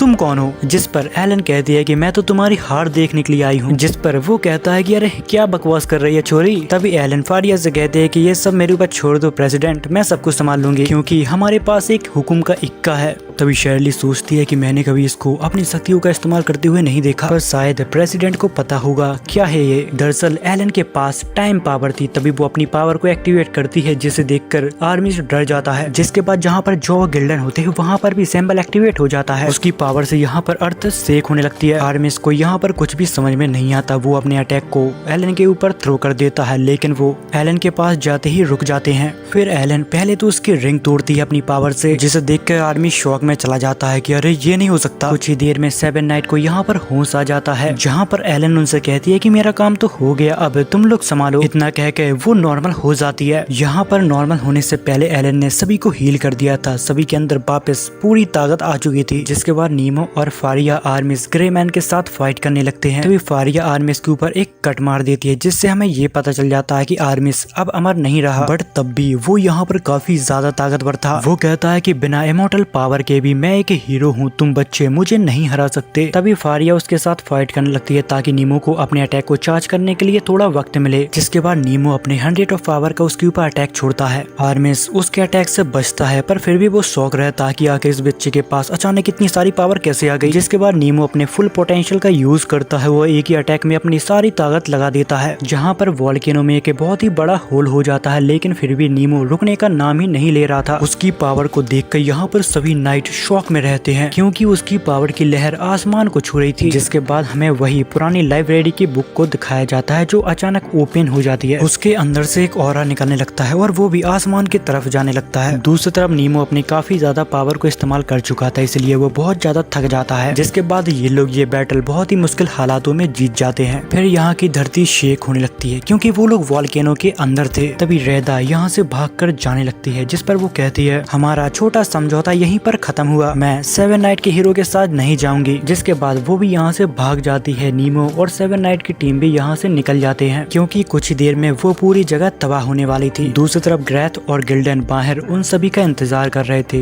क्योंकि उनको बहुत चिंता हो रही थी। जैसे ही वो लोग आते हैं उन दोनों को यहाँ पर बहुत खुशी होती है। जिसके बाद वो सभी लोग अपने अकेडमी की तरफ निकल जाते हैं। तभी मलबे के अंदर हमें आर्मिस ग्रे का हाथ दिखाया जाता है, पता नहीं कैसे, पर वो यहाँ पर जिंदा बच गया था। बट उससे क्या फर्क पड़ता है, अब उसको भी कर्ज लग गया था। तभी पीछे से एक आवाज आती है, वो कहती है कि तुमने कितना अच्छा काम किया है आर्मिस ग्रे मैन। वो एक सोल थी जो सोफी की तरह दिख रही थी। दरअसल ये वही लेडी है जिसकी वजह से आर्मिस यहाँ पर रह रहा है। वो इसके हर ऑर्डर को मानता है और जैसा वो कहती है वैसा आर्मिस करता है। वो कहती है कि मुझे उम्मीद थी कि तुम मेरे भरोसे पे खरे उतरोगे, लेकिन तुमने तो मेरा भरोसा ही तोड़ दिया, इसलिए तुम्हें अब इस दुनिया को छोड़ना होगा। इतना कह के वो उसको क्रिस्टल में बदल देती है और उसको खत्म कर देती है। तभी यहाँ पर एक ट्विस्ट आता है। रैदा ये सब कुछ छिपकर सुन रही थी। दूसरी तरफ नीमो और बाकी के 7-9 जैसे ही मेंशन पहुंचते हैं तभी ग्रैथ उन सभी को घेर लेता है और उनके ऊपर अपनी स्वेट को पॉइंट कर लेता है और वो कहता है कि मैं तुम्हें अपनी हिरासत में ले रहा हूँ। जिस पर जो कहता है कि अरे तू पागल हो गया है क्या? पर ग्रैथ उसे कहता है कि नहीं, ये बंदा इंसान नहीं है, ये नकली अधिकारी है जिसको फेजेस ने बनाया है। तभी गिल्डन कहता है कि सच बताओ तुम मजाक कर रहे हो ना? वो कहता है बिल्कुल भी नहीं, क्योंकि कैरल की मौत और बाकी सभी की ये सब नीमो ने ही किया है। अब नीमो के ऊपर जान लेने का इंजाम लग गया था और उसे अब लोगों ने जेल में डाल दिया था। तभी उससे मिलने के लिए यहाँ पर फारिया और एलन आते हैं, जहाँ पर फारिया कहती है पहले लाइब्रेरियन ने अपनी आत्मा को फेजेस को बेच दिया था, क्या तुमने भी उनके साथ गठबंधन किया है? उन्हें लगता है कि वो जेनियस की शक्ति थी जो अपने शराब से लोगों को मार रही है। वो कहती है कि अब मैं समझ गई हूँ कि तुम्हें ग्रेमैन ने तबाही का बेटा क्यों कहा था। इतनी ही देर में यहाँ पर ग्रैथ आ जाता है। वो कहता है कि उसने बिल्कुल सही कहा था, वो काली शक्तियों का इस्तेमाल करता है हमारे स्कूल पर संकट लाने के लिए। जिसके बाद हमें 7-9 के एक मीटिंग को दिखाया जाता है। यहाँ पर बिल्कुल खामोशी छाई हुई थी। तभी गिल्डन कहता है कि नीमो हमारे साथ काफी समय से लड़ रहा है, वो ऐसा नहीं कर सकता यार। जहाँ पर ग्रैथ उससे कहता है कि सोफी ने पूरी जांच पड़ताल करने के बाद मुझे बताया है, मेरे पास उसके खिलाफ सारे सबूत हैं। उसी के साथ वो ये भी कहता है कि जिनसे तुम मिले थे वॉल्केनो के अंदर, वो 3 नकली अधिकारी, वो लोग बिल्कुल नीमो जैसे ही हैं, मतलब कि नीमो उन सभी लोगों से मिला हुआ है। जिसके बाद वो ने के पुराने रिकॉर्ड के बारे में दिखाता है जहाँ पर नीमो जैसा एक हीरो था। तभी गिल्डन कहता है तुम भी यार क्या बात कर रहे हो, वो शराब तो जब नीमो का जन्म नहीं हुआ होगा उससे पहले का है। तभी यहाँ पर जो भी कहने लगता है कि देखो मैं ठुकरा नहीं सकता, जब से नीमो इस एकेडमी में आया है तब से हाथ से कुछ ज्यादा ही बढ़ने लगे। यहाँ पर एक लौता गिल्डन ही होता है जो नीमो का पक्ष ले आता। वहाँ की सभी लोग यहाँ पर उसका विरोध कर रहे थे। गिल्डन कहता है कि तुम लोगों को ऐसा क्यों लगता है कि नीमो उन्हीं के साथ मिला हुआ है, ऐसा भी तो हो सकता है कि वो उनका शिकार हो। तभी फारिया उसकी बात सुनकर कहते हैं कि हाँ वो शिकार बिल्कुल हो सकता है, इसीलिए हमने बस उसे बंद किया है, अगर हमने उसे छोड़ दिया तो एकेडमी के सारे लोग घबरा सकते हैं। तभी ग्रैथ कहता है कि मैं ऐसा नहीं चाहता कि तुम उसे आजाद करो, उसने कैरल की जान ली है, तुम ये मत भूलना, मैं बस सच्चाई को जानना चाहता हूँ कि आखिर क्या हुआ था उस दिन। तभी यहाँ पर फारिया कहती है कि मैंने उसे अपने पास इसलिए रखा ताकि उसकी शक्तियों के बारे में मैं जान सकूं। अब इनकी बातचीत सुनकर हमें लग रहा था कि सिर्फ एक इंसान को छोड़कर सभी लोग नीमो के खिलाफ हो गए हैं, बल्कि नीमो ने तो उन सभी की जान भी बचाई, लेकिन फिर भी। तभी गिल्डन गुस्सा होते हुए यहाँ पर कहता है कि तुम लोग ऐसा कैसे कह सकते हो यार, वो हमारा दोस्त है। तभी यहाँ पर जो बोलता है कि यकीनन वो हमारा दोस्त है, लेकिन वो फेजिस के साथ है तो वो अब हमारा दोस्त नहीं रहा। यहाँ पर शार्ली भी कहती है कि जो बिल्कुल ठीक कह रहा है, जिस पर वो कहता है तो फिर ठीक है, अब मैं नीमो को खुद ही बचाऊंगा। इतना कह के वो यहाँ से चला जाता है। तभी दूसरी तरफ हमें नीमो को दिखाया जाता है जो जेल में बड़ा ही मायूस बैठा था। तभी उसके पास यहाँ पर ग्रैथ आता है। वो नीमो से कहता है कि जीनियस को बुलाने की कोशिश भी मत करना, यहाँ का जादुई गोला उत्तर अधिकारी को रोकता है, ये जगह तुम्हारे ऐसे खतरनाक लोगों को एक जगह पे कैद करने के लिए है। यहाँ पर नीमो हंसते हुए उससे कहता है कि मुझे अपनी पावर का इस्तेमाल करने का यहाँ पर कोई भी इरादा नहीं है, मुझे तुम में से किसी से भी नहीं लड़ना है। तभी ग्रैथ उसके ऊपर अपनी पावर का इस्तेमाल करता है और उसकी सेट यहाँ पर फट जाती है। तभी उसका डीमन हाथ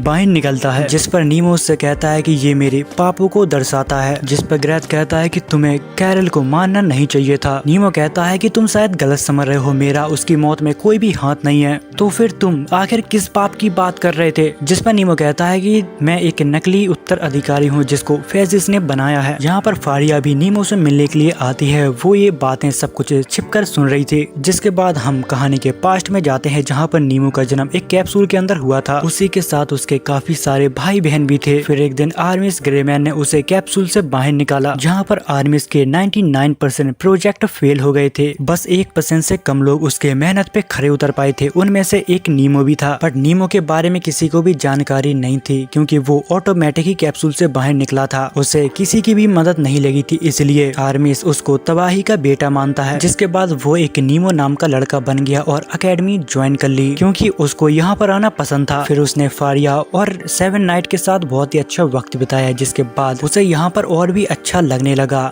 ये बात छुपकर फारिया भी सुन रही थी, जिस पर ग्रैथ गुस्से में कहता है कि ये इंसान बनने का नाटक बंद कर। जिस पर नीमो शांति से कहता है कि मैं तुम लोगों को दोष नहीं देता, अगर मैं तुम्हारी जगह पे होता तो यही करता, इसलिए तुम अपनी तलवार को निकालो और मुझे मार डालो क्योंकि मुझे तुम लोगों से नहीं लड़ना। तभी गुस्से में ग्रैथ अपनी तलवार को बाहर निकालता है। फिर कहता है कि नहीं, अभी मैं तुमको जिंदा रहने दूंगा, मैं तुम्हें तब मारूंगा जब मेरे पास सारे सबूत आ जाएंगे। इतना कह के वो यहाँ से चला जाता है। रात होते ही फारिया अपनी स्पिरिट से पूछती है कि आखिर पुरानी लाइब्रेरी में क्या हुआ था। वो उसे अपना हाथ दिखाती है, जिसे देखकर फारिया कहती है ये तो वही है जिससे कैरल की जान गई थी। जिस पर इनोमिया की स्पिरिट कहती है क्या तुम सब कुछ दाव पे लगाने के लिए तैयार हो उसके लिए। जिस पर फारिया कहती है कि मैं बस नीमो की मदद करना चाहती हूँ, मैं उसे मरते हुए नहीं देख सकती। जिस पर वो स्पिरिट कहती है तो फिर ठीक है, अब मैं तुम्हें सब कुछ बताती हूँ। जिसके बाद वो एक सीक्रेट दरवाजा खोलती है। जब फारिया उसके अंदर जाती है तो उसके सामने एक बुक रखी होती है जो काफी ग्लो कर रही थी। जब वो उसके पास जाती है तो वहाँ पर एक ब्लैक ऑरा फ्लो होने लगता है और उसके सामने सारी सच्चाई आ जाती है। जिसके बाद सीन कट होता है जहाँ पर गिल्डन एक आदमी को मना रहा था, जहाँ पर वो कहता है कि मेरा काम है नियमों को मानना, ना ही उनको तोड़ना। जिस पर वो कहता है कि मैं आपको नियम तोड़ने के लिए नहीं कह रहा। जिस पर वो कहता है कि सर आपने काफी गलत इन्वेस्टमेंट की थी जिससे आपके ऊपर काफी कर्जा आ गया था। ये सब तुम्हें कैसे पता? जिस पर वो कहता है कि तुम्हें पता है ना कि मैं एक राजकुमार हूँ, शायद मैं तुम्हारी कुछ मदद कर सकता हूँ। जिस पर वो आदमी कहता है कि देखो मुझसे जो हो सके मैं पूरी कोशिश करूंगा, पर मैं उससे ज्यादा कुछ भी नहीं कर सकता। जब गिल्डन यहाँ से बाहर निकलता है तो बाहर सैडली खड़ी होती है, जहाँ पर गिल्डन उससे कहता है क्या तुमने सब कुछ सुन लिया, जिसे वो हाँ में जवाब देती है। वो यहाँ पर नीमो के सपोर्ट में बात करती है, जिसे देखकर गिल्डन काफी खुश हो जाता है। जिसके बाद हमें जॉ को दिखाया जाता है जहाँ पर वो अपना डेली रूटीन कंप्लीट कर रहा था। इतनी ही देर में यहाँ पर मिस सोफी आती है। वो जो को काफी परेशान देखती और कहती है कि मैं तुम्हारी परेशानी सुनने के लिए तैयार हूँ। जिस पर जो कहता है कि मुझे नहीं पता कि वो मेरा दुश्मन है, पर इतना मुझे पता है कि वो एक बहुत ही अच्छा बंदा है। तभी मिस सोफी उसका चेहरा पकड़ती है और कहती है कि तुम कितने अच्छे हो जो। वो उसे किस करने वाली थी लेकिन जो यहाँ पर काफी घबरा जाता है। जिस पर सोफी कहती है कि तुम बिल्कुल वैसे ही आदमी हो जैसा मैंने सोचा था। जिसके बाद हमें काल कोठरी में नीमो को दिखाया जाता है। दूसरी तरफ फारिया उस पल को याद करती है जहाँ पर उसकी पहली बार नीमो से मुलाकात हुई थी। वो उसके गाँव में आई होती है जहाँ पर नीमो पैदा हुआ था। जहाँ पर फारिया को उसके घर में एक ऐसी तस्वीर मिलती है जहाँ पर उसके मॉम और उसके फादर भी थे।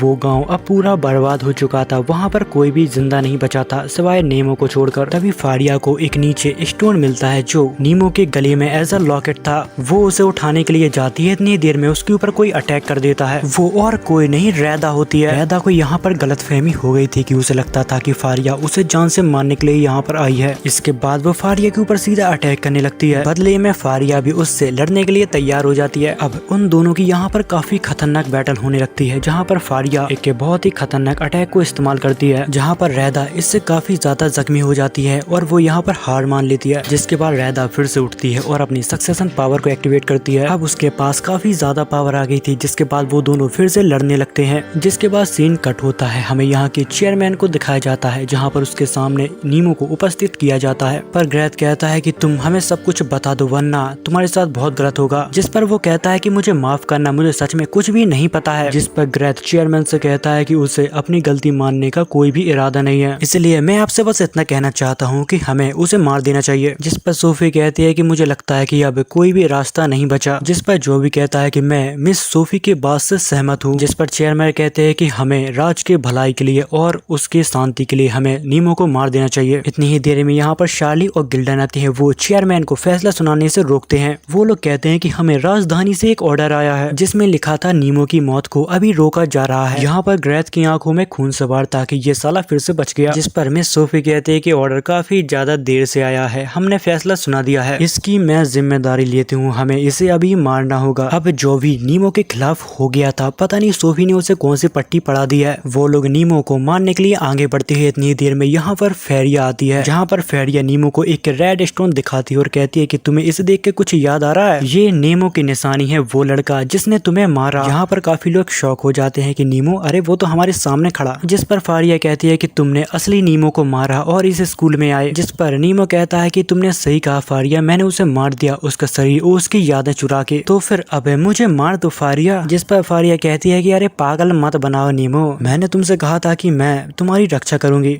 जिसके बाद वो जॉ और ग्रेथ के साथ भिड़ जाती है। वो सभी लोग मिलकर नीमो को यहाँ से निकाल देते हैं। अब वो लोग समझ गए थे कि मिस सोफी फेसियस का पार्ट है। तभी नीमो यहाँ पर रैदा को देखता है, जिसे देखकर वो काफी हैरान हो जाता है, जहाँ पर वो कहता है कि तुम यहाँ पर क्या कर रही हो। जिसके बाद हमें एक फ्लैशबैक को दिखाया जाता है, जहाँ पर फारिया ने रैदा को फाइनली हरा दिया था। फिर उनने दोस्ती का हाथ आगे बढ़ाया क्योंकि उन दोनों का मकसद सिर्फ एक ही था। तभी अचानक उनकी शिप को एक बड़ा झटका लगता है। जब वो लोग नीचे देखते हैं तब नीचे नीचे से एक पर्पल ग्लो का ऑरा आसमान की तरफ फ्लो हो रहा था, जिसे लेकर एकेडमी में भी काफी लोग परेशान थे। वो एक बहुत ही अजीब सा भवंडर था जिसने उनकी एकेडमी की 80% बैरियर को तोड़ दिया था। अब उनके पास सिर्फ 60 घंटे बचे थे इस दुनिया को इस मुसीबत से बचाने के लिए। ये सुनते ही वो लोग घबरा जाते हैं, क्या दुनिया फिर से तबाह होने वाली है। तभी ग्रेथ यहाँ से गुस्से में जाने लगता है, जहाँ पे जो उससे कहता है कि तुम कहाँ पर जा रहे हो। वो कहता है कि यहाँ पर बैठे बैठे हम कुछ भी नहीं कर सकते, सबकी उम्मीदें हमसे हैं, अगर हमने कुछ भी नहीं किया तो ये दुनिया सच में तबाह हो जाएगी। उससे पहले मैं नीमो को खत्म करने जा रहा हूँ। जिसके बाद सीन कट होता है। जो साइली और गिल्डन से कहता है, अगर जेनिस की शक्ति इस दुनिया को खत्म करने वाली है तब सिर्फ एक ही रास्ता है जो हमें करना चाहिए। अगर हमने कुछ भी नहीं किया तो हम अपनी आंखों से इस दुनिया को नष्ट होते हुए देखेंगे। मैं हमेशा एक अच्छा इंसान बन के नहीं रह सकता, मेरे पास परिवार है, मेरे पास अच्छे दोस्त हैं, इसलिए मैं इस तबाही को उन तक नहीं पहुंचने दे सकता। जिसके बाद सीन कट होता है। हमें ग्रेथ को दिखाया जाता है जो मिस सोफी के पास उनकी लाइब्रेरी में जाता है, जहाँ पर वो कहती है कि मुझे पता था कि तुम यहाँ पर जरूर आओगे। ग्रेथ यहाँ पर गुस्से में उबल रहा था, जहाँ पर वो सोफी से कहता है कि मुझे शक्तियाँ चाहिए, मुझे किसी को मारना है, मैं आज उस साले नीमो को नहीं छोड़ूंगा। जिसके बाद हमें नीमो को दिखाया जाता है जहाँ पर फारिया उसके पास कॉफी लेकर आई थी। यहाँ पर नीमो फारिया से कहता है कि अब हम क्या करने वाले हैं, अगर मेरी मानो तो मेरी वजह से इस दुनिया का विनाश होने वाला है, इसलिए मुझे मार डालो, मैं नहीं चाहता कि तुम और बहुत से लोग मारे जाएं। तभी फारिया नीमो को अपना हाथ दिखाती है, जिसे देख कर नीमो शॉक हो जाता और कहता है कि तुम्हें भी कर्ज लग गया है क्या। वो कहती है कि हाँ, मैंने सच्चाई जानने की कीमत चुकाई है। वो कहती है कि पहले क्या था कि मुझे बस तुम्हें बचाना था मेरी मिशन की वजह से, पर ये अब उससे कुछ ज्यादा है। वो कहती है कि जब मैं तुम्हारे साथ होती हूँ तब मुझे ऐसा लगता है कि मुझे अब अपनी जिंदगी से छुट्टी मिल गई है, मैं बहुत रिलैक्स हो जाती हूँ। एक चीज है जिसके बारे में मैं हमेशा सोचती हूँ। जिस पर नीमो कहता है कि अरे मुझे भी बिल्कुल ऐसा ही महसूस होता है। जिसके बाद फारिया कहती है कि चलो हमें वापस चलना होगा, बुरे समय पे हमें उनका साथ देना ही होगा। नीमो उसकी बात को मान जाता है और कहता है कि चलो एक साथ चलते हैं। जिसके बाद सीन कट होता है। हमें ग्रेथ को दिखाया जाता है जो सोफी के सामने काफी बुरी हालत में पड़ा हुआ था। उसे देखकर ये लग रहा था कि कहीं वो शक्ति लेने के चक्कर में निपट ना जाए। दूसरी तरफ एलन भी अपने टाइम टोटके कर रही होती है। वो कहती है कि मैं जल्द ही भविष्य के अंत में पहुंच जाऊंगी जो मैं देख सकती हूँ, और मुझे विश्वास है कि वो बहुत ही अच्छा होगा। दूसरी तरफ नेमो, फारिया और रैदा उन लोगों को बचाने के लिए जाते हैं। तभी रास्ते में आदि 7 नाइट की टीम उन्हें रोकने की कोशिश करती है, जहाँ पर फारिया उनसे कहती है कि तुम मेरे रास्ते से हट जाओ। जिस पर वो लोग कहते हैं कि अरे हट जाएंगे छोरी, पर नीमो पहले हमें दे दो। पर फारिया उनकी बात नहीं मानती और उनको सीधा मुंह पे मना कर देती है। जिसके बाद वो लोग लड़ने के लिए यहाँ पर तैयार हो जाते हैं, पर नीमो उन्हें समझाते हुए कहता है कि अरे हमने अगर कुछ नहीं किया तो दुनिया खत्म हो जाएगी। उन लोगों की यहाँ पर बातचीत बढ़ने लगती है। इतनी देर में यहाँ पर रैदा आ जाती है, जहाँ पर जो उससे कहता है कि आ जाओ, क्या तुम हम तीनों से लड़ सकती हो। जिसके बाद रैदा जो से फाइट करने लगती है और कहती है मेरा मुंह क्या देख रहे हो, जाओ यहाँ से। गिल्डन और शाली भी उनका पीछे करने की कोशिश करते हैं, लेकिन रैदा उन्हें यहाँ से जाने नहीं देती। जिसके बाद नीमो और फारिया लाइब्रेरी के एक खुफिया कमरे में जाते हैं। दूसरी तरफ रैदा उनसे 1v3 फाइट कर रही थी और उन्हें धूल चटा रही थी। जिस पर वो लोग कहते हैं कि ये तो सच में बहुत ज्यादा ताकतवर है। जिसके बाद वो सोफी के बारे में इन्हें बताती है कि वो एक ऐसी औरत है जिसने तुम सभी को खिलौने की तरह खेला और तुम्हें कभी भी भनक नहीं लगने दी। तुम लोग इतने ज्यादा बेवकूफ थे कि उसके बताए हुए कदमों पे चलते रहे। जिस पर वो गुस्से में कहता है कि अरे तुम ये क्या कह रही हो। जिस पर रैदा उसे जवाब देती है कि अगर तुम्हें मेरी बात पे विश्वास ना हो तो तुम खुद उससे जाके क्यों नहीं पूछते। जिस पर सार्ली कहती है कि मैं मानती हूँ कि मेरे पास कुछ सवाल हैं उससे पूछने के लिए। जिस पर गिल्डन कहता है कि तुमने बिल्कुल सही कहा, मेरे मन में भी कुछ ऐसे ही सवाल हैं। जिस पर जो कहता है कि चाहे कुछ भी हो मैं इस स्कूल को बचा के रहूंगा। तभी उसको अचानक यहाँ पर झटका लगता है और उसकी बॉडी भी धीरे धीरे क्रिस्टल के अंदर बदलने लगती है, पर इससे वो मरता नहीं बल्कि एक खूंखार राक्षस बन जाता है। और फिर गिल्डन उन दोनों के यहाँ से जाने के लिए कहता है और जो के साथ खुद फाइट करने लगता है। दूसरी तरफ नीमो और फारिया उस जगह पे आ जाते हैं जहाँ पर उस बुक में से ऑरा निकल रहा था, जहाँ पर फारिया की स्पिरिट उसे बताती है कि ये समय की किताब है और अब हम तुम्हें सब कुछ बता सकते हैं। पर उससे पहले वो जेनिस की स्पिरिट को बुलाती है जो नीमो के अंदर एज अ हीरो थी। जिसके बाद वो दोनों किसी वैरियर के बारे में बात करते हैं कि वो अब काफी कमजोर हो गया है, क्योंकि यहाँ पर श्राप था, वो एक झूठ था ताकि लोग इससे दूर रहें। क्योंकि समय की किताब एक अपहरण है, जो इस चीज के बारे में ज्यादा जान लेता है उसे दुनिया से हटा दिया जाता है, जैसे कि हमने कैरल के साथ होते हुए देखा है। जिसके बाद वो लेडी अपने पास्ट के बारे में उन्हें बताती है और कहती है कि जब हमारी फाइट फेसियस के साथ हुई थी, जहाँ पर जेनियस और इनुमिया बहुत ही अच्छे दोस्त हुआ करते थे। जैसा हमें इतिहास में बताया जाता है कि इनुमिया ने जेनियस का मर्डर कर दिया गया था, पर ऐसा कुछ भी नहीं था। वो दोनों तो अपनी आखिरी सांस तक एक दूसरे की मदद करते रहे और फिर दुनिया को बचाने के लिए जेनियस लड़ाई करते करते मर गया और उसको एक बुक के अंदर कैद कर दिया। लेकिन वहाँ पर एक और इंसान था जिसे वो नहीं पहचान पाए। वो और कोई नहीं, मिस सोफी होती है, जिस पर वो यहाँ पर कहती है कि बहुत समय हो गया। जिस पर जेनियस कहता है कि मुझे पता था तुम ही होगी, और वो कहती है कि ये दुनिया बहुत मतलबी है,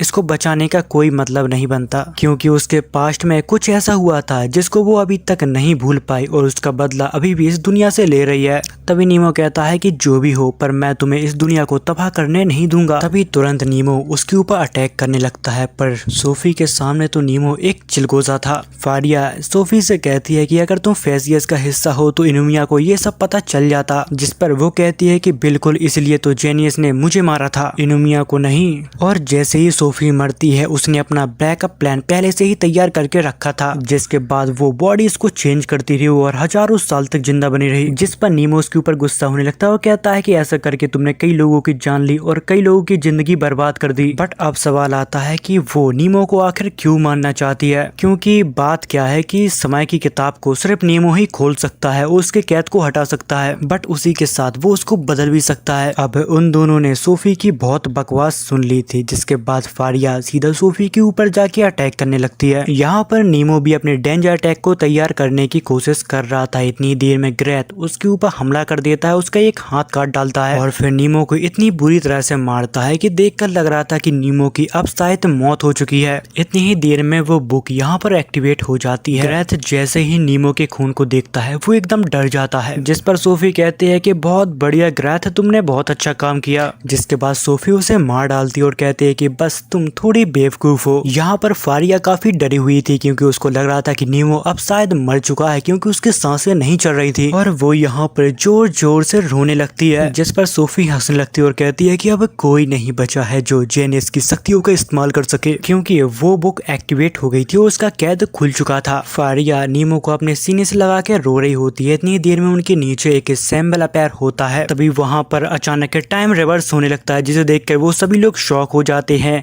सोफी भी यहाँ पर काफी झटका खा जाती है, उसे नहीं समझ में आ था कि आखिर ये क्या हो रहा है। तभी टाइम बैक हो जाता है और नीमो भी यहाँ पर हील हो जाता है। अब टाइम पावर को देख के हमें ये तो पता लग गया था कि ये एलन की पावर है। यहाँ पर जब नीमो की आंख खुलती है तो वो अपनी ही सोल से बात कर रहा था, क्योंकि नीमो ने वो बॉडी चुराई थी। उससे वो माफी मांगता और कहता है कि मुझे माफ करना, मैंने तुम्हें मार डाला, अगर मैं उस गाँव से भागा नहीं होता तो मैं सबको बचा लेता। जिस पर उसकी सोल कहती है कि तुम चिंता मत करो, तुम अभी जिंदा हो। जिस पर नीमो रोने लगता है और कहता है कि मैं तुम्हारी माफी के काबिल नहीं हूँ। जिसके बाद नीमो की आंख खुलती है। वो यहाँ पर काफी ज्यादा गुस्से में था, लेकिन फिर भी उसका एक हाथ नहीं था। सोफी को यहाँ पर समझ नहीं आ रहा था कि आखिर यहाँ पर चल क्या रहा है। कुछ ही देर बाद एलन उसके हाथ को भी रिकवर कर देती है अपनी टाइम पावर से। नेमो अपनी सक्सेशन पावर को एक्टिवेट करता है। दूसरी तरफ एलन अब अपनी ताकत को इस्तेमाल करने के बाद बेहोश हो जाती है, क्योंकि वो अपनी पावर के ऊपर ज्यादा टाइम तक कंट्रोल नहीं कर सकती। जिसके बाद सोफी उस बुक को अपने अंदर एब्सॉर्ब कर लेती है और यहाँ पर जोरों से हंसने लगती है। जिसके बाद वो यहाँ पर एक बहुत ही भद्दे से मॉन्स्टर के अंदर ट्रांसफॉर्म कर जाती है। दूसरी तरफ हमें जॉ को दिखाया जाता है, जहाँ पर गिल्डन उसे होश में लाने की कोशिश कर रहा था। जॉ यहाँ पर याद करने की कोशिश करता है कि उसने आखिर किया क्या है, पर उसको कुछ भी याद नहीं आता। तभी अचानक अर्थ शेक होने लगती है। इतनी ही देर में हमें मिस सोफी को दिखाया जाता है, जो एक क्रीपी मॉन्स्टर बन के अब बाहर निकलती हैं, जिसे देखकर पूरे एकेडमी में यहाँ पर तहलका मच जाता है। चेयरमैन भी ऑफिस से बाहर निकल के जब देखते हैं तो वो भी काफी हैरान होते हैं कि आखिर ये किस टाइप का मॉन्स्टर है, क्योंकि वो काफी ज्यादा क्रीपी और अजीब लग रही थी। तभी वो अपने पेट से कुछ बाहर निकालती है, जो हर इंसान के पास एक एक था।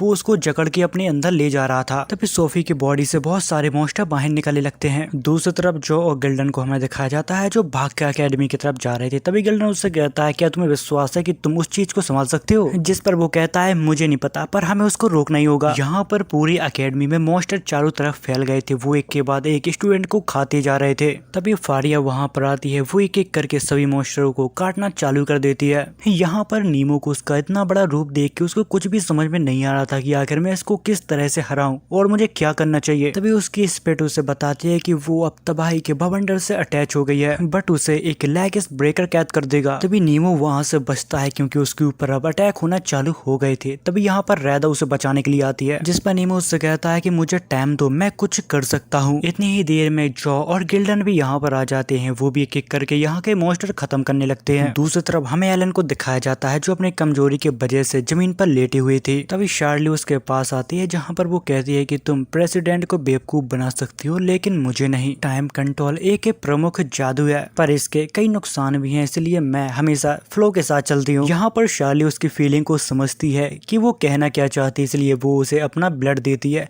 ताकि वो हमेशा एक साथ रह सके। दूसरी तरफ नीमो और फारिया सोफी को मारने के लिए उसके नजदीक जाते हैं लेकिन उसका वेरियर उसे आगे बढ़ने से रोक रहा था। तभी फारिया नेमो से कहती है कि एक तुम ही हो जो तबाही के भवंडर को कैद कर सकते हो। अगर ऐसा ही चलता रहा तो सब कुछ अंधकार में समा जाएगा, इसलिए मैं अपनी पूरी शक्तियों का इस्तेमाल करती हूँ तुम्हें रास्ता दिखाने के लिए। तभी ग्रेथ उसके सामने आ जाता है, उसके ऊपर होने वाले हमले को वो अपने ऊपर ले लेता है और अपनी पूरी ताकत के साथ यहाँ पर एक रास्ता बनाने की कोशिश करने लगता है। बट जैसे ही वो अपनी पावर्स की लिमिट क्रॉस करने लगता है उसकी बॉडी में कर्स ऑटोमेटिक और भी ज्यादा बढ़ने लगता है। नीमो उसे मना भी करता है कि तुम ऐसा मत करो वरना तुम मारे जाओगे। वो अपनी पूरी पावर को लगा देता है लेकिन नीमो के लिए यहाँ पर रास्ता बना देता है, जिसके बाद नीमो और फारिया उस मॉन्स्टर के ऊपर चढ़ के सोफी के पास पहुंचते हैं। तभी सोफी नीमो से कहती है कि जब तुम इस अकेडमी में आए मुझे बहुत खुशी हुई थी क्योंकि मेरी प्यार की आत्मा तुम्हारे अंदर थी। दूसरी तरफ वो अपनी आर्मी पूरी दुनिया भर में फैलाती जा रही थी ताकि सारे लोग खत्म हो जाएं और एक नया युग स्टार्ट हो। लेकिन अभी भी कुछ लोग अपनी जान की बाजी लगाकर लड़ रहे हैं जबकि उन्हें पता है कि वो ये लड़ाई नहीं जीत सकते। दूसरी तरफ सोफी नीमो और फारिया के ऊपर अब अटैक करना चालू कर देती है। नीमो सोफी को मारने की कोशिश करता है लेकिन वो अपने आप को कवर कर लेती है और उसके ऊपर अपने टेंटिकल से लगातार अटैक करती रहती है। नीमो और फारिया भी अपनी पूरी बहादुरी के साथ उनसे फाइट करते हैं। इतनी ही देर में सोफी अपनी बॉडी के अंदर चली जाती है, फिर उसकी बॉडी से अजीब से टेंटिकल निकलते हैं जो उन्हें मारने की कोशिश कर रहे थे। इतनी ही देर में उसकी बॉडी से फेस बाहर निकलता है जो काफी ज्यादा इस्तेमाल कर रहा था। तभी फेरिया लाइट की स्पीड से उसके फेस को काट डालती है लेकिन इतनी जल्दी कहाँ उसका अंत होने वाला था। वो फिर से वापस आती है और उनके ऊपर अटैक करने लगती है। उन दोनों को यहाँ पर कुछ भी समझ में नहीं आ रहा था कि आखिर इस चुड़ैल को किस तरह से मारे। तभी नीमो यहाँ पर फारिया को बचाता है और अपने अटैक को यहाँ पर चार्ज करने लगता है। दूसरी तरफ सोफी भी अपने अटैक को उनके ऊपर छोड़ने के लिए रेडी थी। जब उन दोनों के अटैक आपस में टकराते हैं तब यहाँ पर एक बहुत ही भयंकर धमाका होता है। रात का यहाँ पर दिन हो जाता है। ये देखकर सेवन नाइट और सभी लोग उनका हौसला बढ़ाते हैं कि नीमो तुम ये कर सकते हो। जिसके बाद नीमो अपनी पूरी जी जान लगा देता है और सोफी को 2 टुकड़ों में बांट देता है। लेकिन पता नहीं कैसे फिर भी सोफी यहाँ पर सरवाइव कर जाती है और वो कहती है कि तुम सच में तबाही के बेटे हो। जिस पर वो कहता है कि तुम मुझे उस नाम से मत बुलाओ। जिस पर सोफी हंसने लगती है और कहती है कि मुझे लगता है कि तुम लोग अपनी आखिरी सीमा तक पहुँच गए हो। अब मेरे सामने तुम लोग हार स्वीकार कर लो, वैसे भी तुम सभी लोग अब मरने वाले हो। इतना कह के वो अपने पेट से अपनी पावर बाहर निकालने लगती है जिससे चारों तरफ अंधेरा छा जाता है, जिसे देख के लग रहा था कि सोफी को अब कोई भी नहीं रोक सकता। जिस पर नीमो कहता है लेकिन मेरी बॉडी में अभी भी जान है, जब तक जान है तब तक मैं हारूंगा नहीं। अपनी शक्तियों का पूरा इस्तेमाल करने के लिए नीमो अपने डीमन फॉर्म में ट्रांसफॉर्म होने लगता है क्योंकि इस फाइट के बाद उसकी जान भी जा सकती है, इसलिए फारिया उसे आखिरी अलविदा कहती है। जिसके बाद वो दोनों अब आपस में भिड़ गए थे। उनकी ताकत सच में बेमिसाल थी। नीमो अपने डीमन फॉर्म में इतना ज्यादा ताकतवर था कि सोफी उसके सामने टिक ही नहीं पा रही थी। तभी सोफी उससे कहती है कि तुम मान क्यों नहीं लेते कि तुमने पाप किया है, तुमने एक बच्चे की जान ली है। तभी हमें पास्ट के सीन में असली नीमो को दिखाया जाता है जहाँ पर डीमन नीमो मलबे में दबा हुआ था। उसकी जान बचाने के लिए नीमो अपनी पूरी जी जान लगा देता है। जिस पर डीमन नीमो उससे पूछता है कि तुम मुझे काफी ज्यादा दुखी लग रहे हो। बट नीमो का यहाँ पर खून ज्यादा बह चुका था इसलिए उसकी मौत हो जाती है। पर जाते जाते वो कह जाता है कि तुम्हें जीने का पूरा हक है। इसलिए डीमन नीमो ने सिर्फ नीमो की बॉडी ही चुनी क्योंकि वो एक बहुत ही अच्छा इंसान है। इसलिए वो जब इसे ठान लेता है कि अब वो पूरी जिंदगी में कभी भी बुरे काम नहीं करेगा, वो उसके जैसे ही अच्छे रास्तों पे चलेगा और सभी की मदद करेगा। ये सुनकर सोफी को लगता है क्या बकवास है और वो उसको अब अपनी असली ताकत दिखाने लगती है। जहाँ पर नीमो भी अपनी पूरी ताकत के साथ उसके साथ फाइट करने की कोशिश करता है लेकिन यहाँ पर मामला पूरा उल्टा हो जाता है। सोफी उसके शरीर के आर पार अपने नाखूनों को घुसा देती है लेकिन फिर भी नीमो अपनी पूरी जान लगा के उसकी गला दबाने की कोशिश करता है ताकि वो मर जाए। सोफी मरने से पहले गैनेस की तरफ हाथ बढ़ाती है। तभी गैनेस नीमो से कहता है कि बताओ तुम्हारी आखिरी इच्छा क्या है। जिस पर नीमो कहता है कि मैं सभी के लिए एक नया भविष्य चाहता हूँ जहाँ पर लोग शांति से रह सके। इतना कहने के बाद यहाँ पर एक बहुत बड़ा ब्लास्ट होता है जिसे सभी लोग देख के काफी परेशान हो जाते हैं। तभी यहाँ पर सारी पावर इकट्ठा होने लगती है और वो एक बुक बन के नीमो के पास गिर जाती है। खतरा टलने के बाद शहर के सभी लोग अपने घरों की मरम्मत करने में जुट जाते हैं और फिर इसी के साथ इसका सीजन 1 यहाँ पर एंड होता है। उसी के साथ इस चैनल को सब्सक्राइब करके और कमेंट करके मुझे बताना कि आपको ये वीडियो कैसी लगी। तो फिर मिलते हैं अगले वीडियो के साथ, तब तक के लिए बाय।